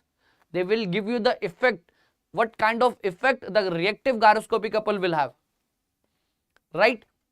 Now there is one more part they can ask here. There is one more part. What is that one? See. Try to understand. If this is the propeller shaft, try to understand, very important part. If this is a propeller shaft, obviously a disc will be attached to this propeller shaft and this disc will have some weight. Obviously, see, bearings will be what used here. Bearings will be there, okay. Bearings will be like this. So bearings will have to bear that particular load, okay. So how that particular load will look like here? See, some reactions will be there, okay. Some vertical reactions will be there. Obviously, this vertical reaction will be what? Equals to mg by 2.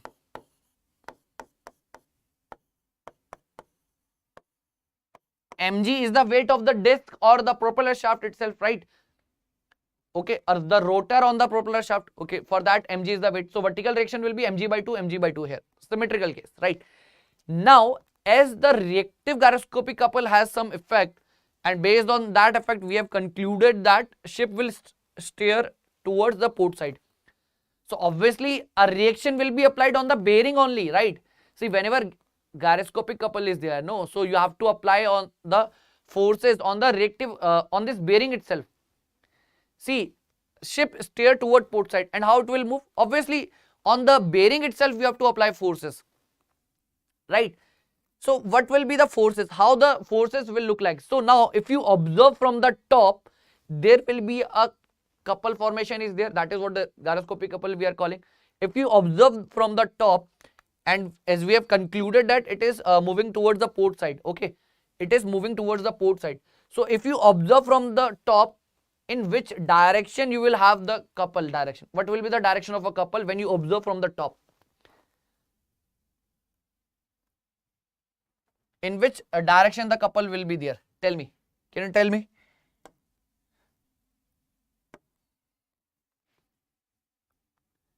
If you observe from the top, right? Can I draw the reactions like this? Because of these reactions, this propeller shaft will move towards the port side.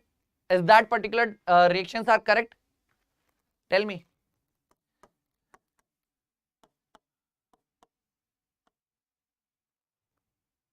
Is that particular directions are correct? Yes or no, Abhinav? Tell me first.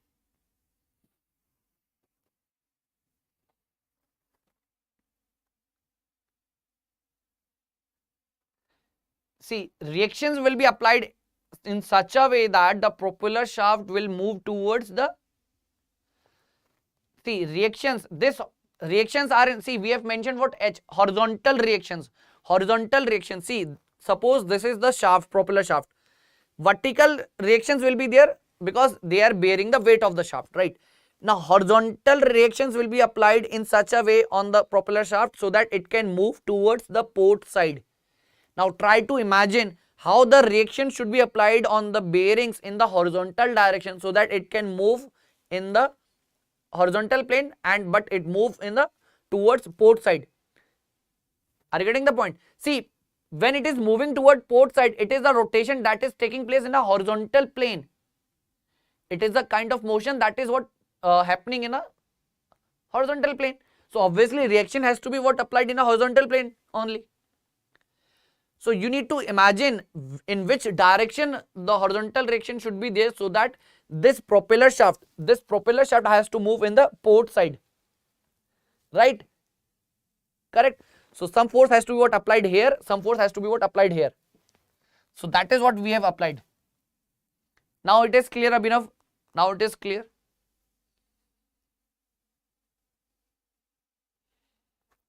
Okay, great. So they can also ask the resultant reaction. See, one of the most important question they can ask. Calculate the resultant reaction on the bearing. So resultant reaction.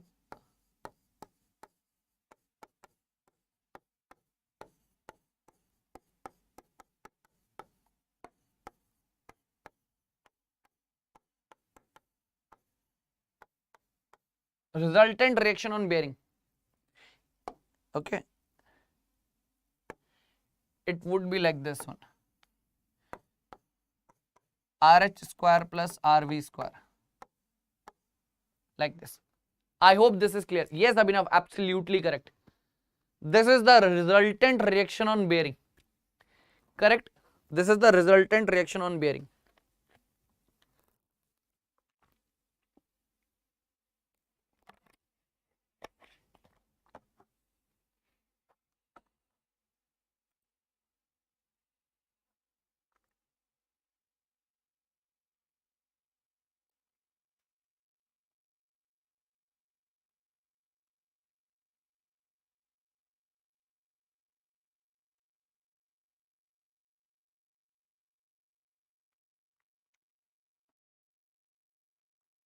No, Abhinav, that is not that much important.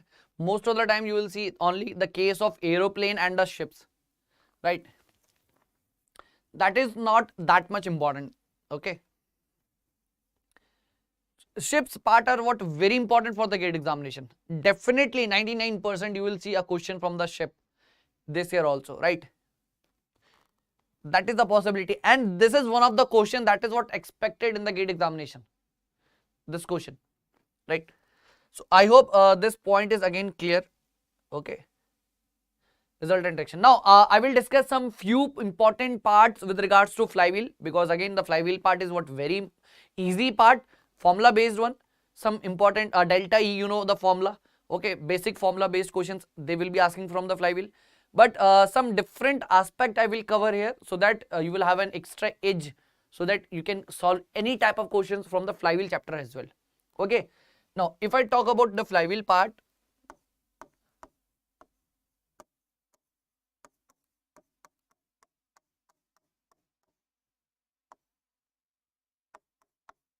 okay, some basic knowledge you should know, some basic knowledge.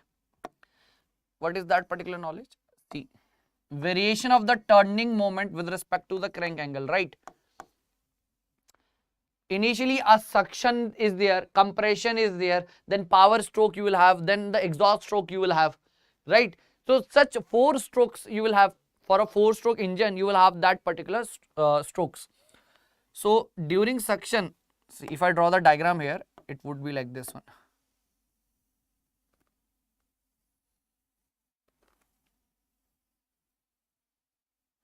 Okay.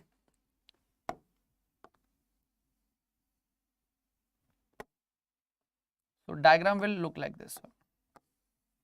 Now definitely you can say, sir, this is the suction part, compression part, power stroke, then the exhaust stroke. Correct.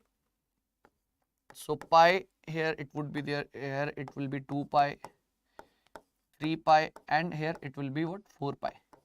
Now there is what a variation of the turning moment.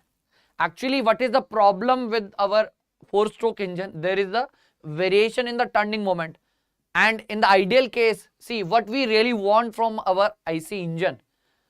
What we want? A constant or a uniform torque, right? That is what the requirement from an IC engine.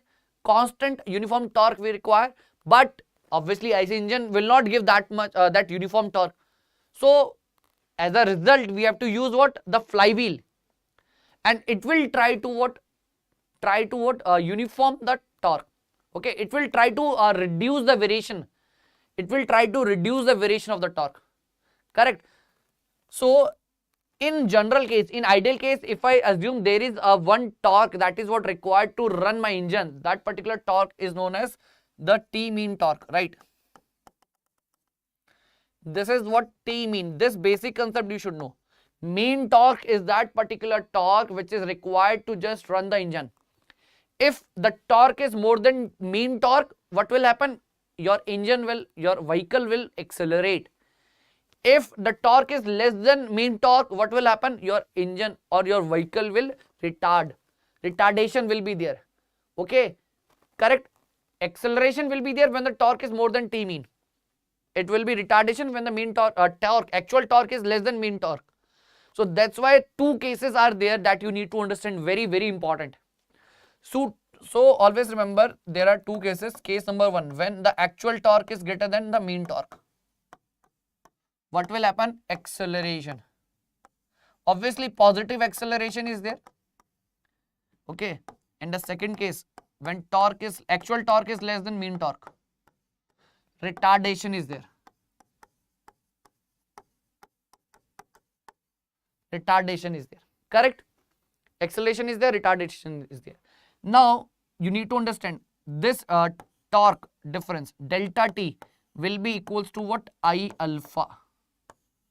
I is what? Mass moment of inertia. Okay.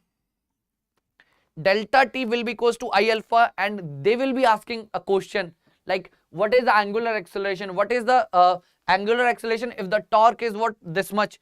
So you have to use this particular formula to calculate that angular acceleration. Okay, so this formula is what required. Now most of the time this torque, maximum torque they will give, but mean torque they will not give. So to calculate mean torque, we need some basic fundamental concept. We need to understand some basic fundamental concepts. Then only you will be able to understand, okay, how to calculate those mean torque values, right? So maximum torque value they will give in the diagram with the informations like diagram. From the diagram itself you can calculate, okay, this is the maximum torque, you can identify. But mean torque they will not give you directly.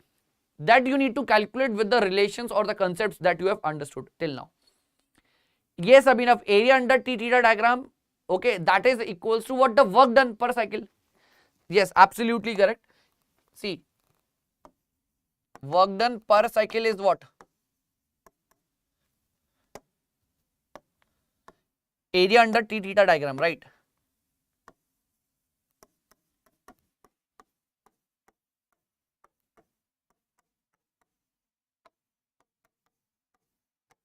Correct. And area under T theta diagram, right, can be written as like this.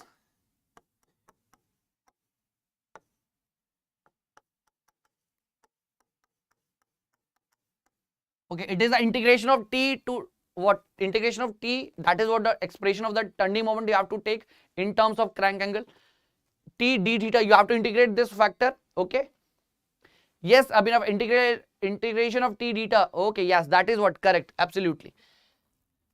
And again, one more thing you can write, work done per cycle like this. Mean torque multiplied by the time period. Right? And you can equate this thing with this thing.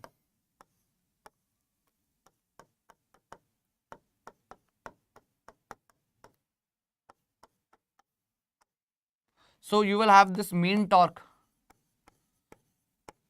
work done per cycle. You have to figure out how you can calculate work done per cycle divided by this time period.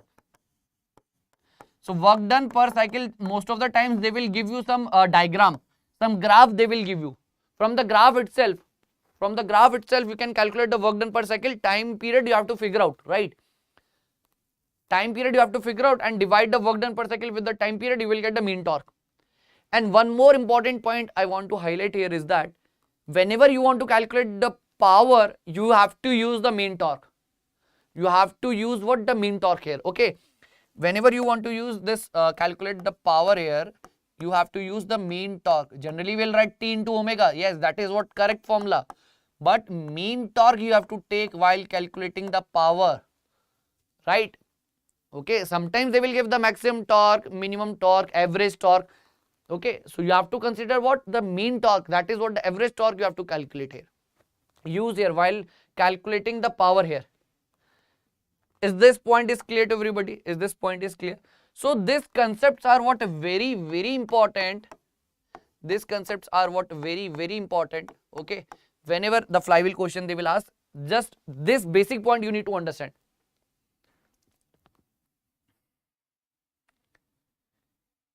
Yes, but generally, see, whenever they didn't mention anything, they just tell you to calculate the power. In that case, you have to use the mean torque. Abhinav, whenever they are asking the calculate the power, see, whenever we want to calculate the power of an engine, we will take the mean torque only. We will not take the maximum torque. We will not take the minimum one. We will take the average value. That is the point we need to understand. Okay, like see, similar. You have studied the fluid mechanics, right? Discharge equals to what? Area into velocity. In that case, you will take what? The maximum velocity or the mean velocity?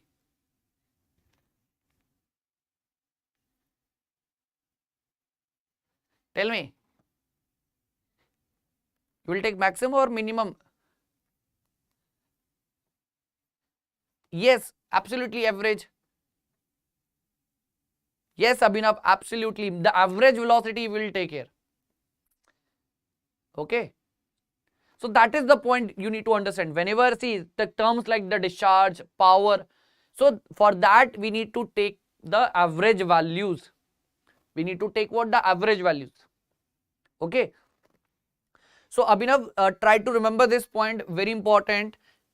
generally they will give you some scenario in that what will happen, they will give such torque is there, okay, and you have to compare. If that particular torque is greater than the mean torque, angular acceleration will be there.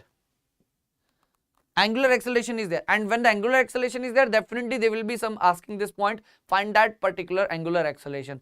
So delta theta del t will be equals to I alpha, that directly you have to apply, okay. That torque they will give, mean torque you have to calculate by using these relations, and if you put these things you will get the value of alpha also. So such type of questions are what very important. And see, for this torques, some expressions, some graph, some situations they will give, okay, but main task is what, to calculate the mean torque. So this alpha question is what very important. Again I'm telling you, in the GATE 2023 you can expect this questions also, calculation of the angular acceleration in the flywheel. So this question is also an expected question in the upcoming GATE examination, right? So we have covered the flywheel part, we have covered the gyroscope part, we have covered the gate train, we have covered the simple mechanism, right? So this much topics we have covered, and you will have some important questions. See, okay, Abhinav, just try to understand this point also, that whatever question we have discussed, these are the expected question in our GATE examination. Okay, you need to be what, very focused on the topics from which the questions they will be asking. Like in the simple mechanism I have told you, okay, degree of freedom, Grashoff's law, velocity analysis, right, slider crank mechanism, inversions, like that they have asked, okay.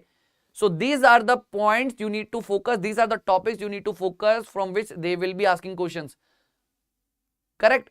So just you need to practice more, and you have to give the mock test series also, right? Giving mock test series will help you to identify your weaknesses, and if you work on your weaknesses, definitely you will have the confidence to get the more marks, right? Remember this point. Whitworth and the crank slotted, yes, Abhinav, yes, absolutely. From those inversions only, they will be asking a numerical. Whitworth, they have asked in 2021 for the first time. Maybe in the next year they can ask. But again, that is what a very simple question. Only thing is required, just you should know what is the extreme position diagram for the Whitworth and as well as for the crank slotted.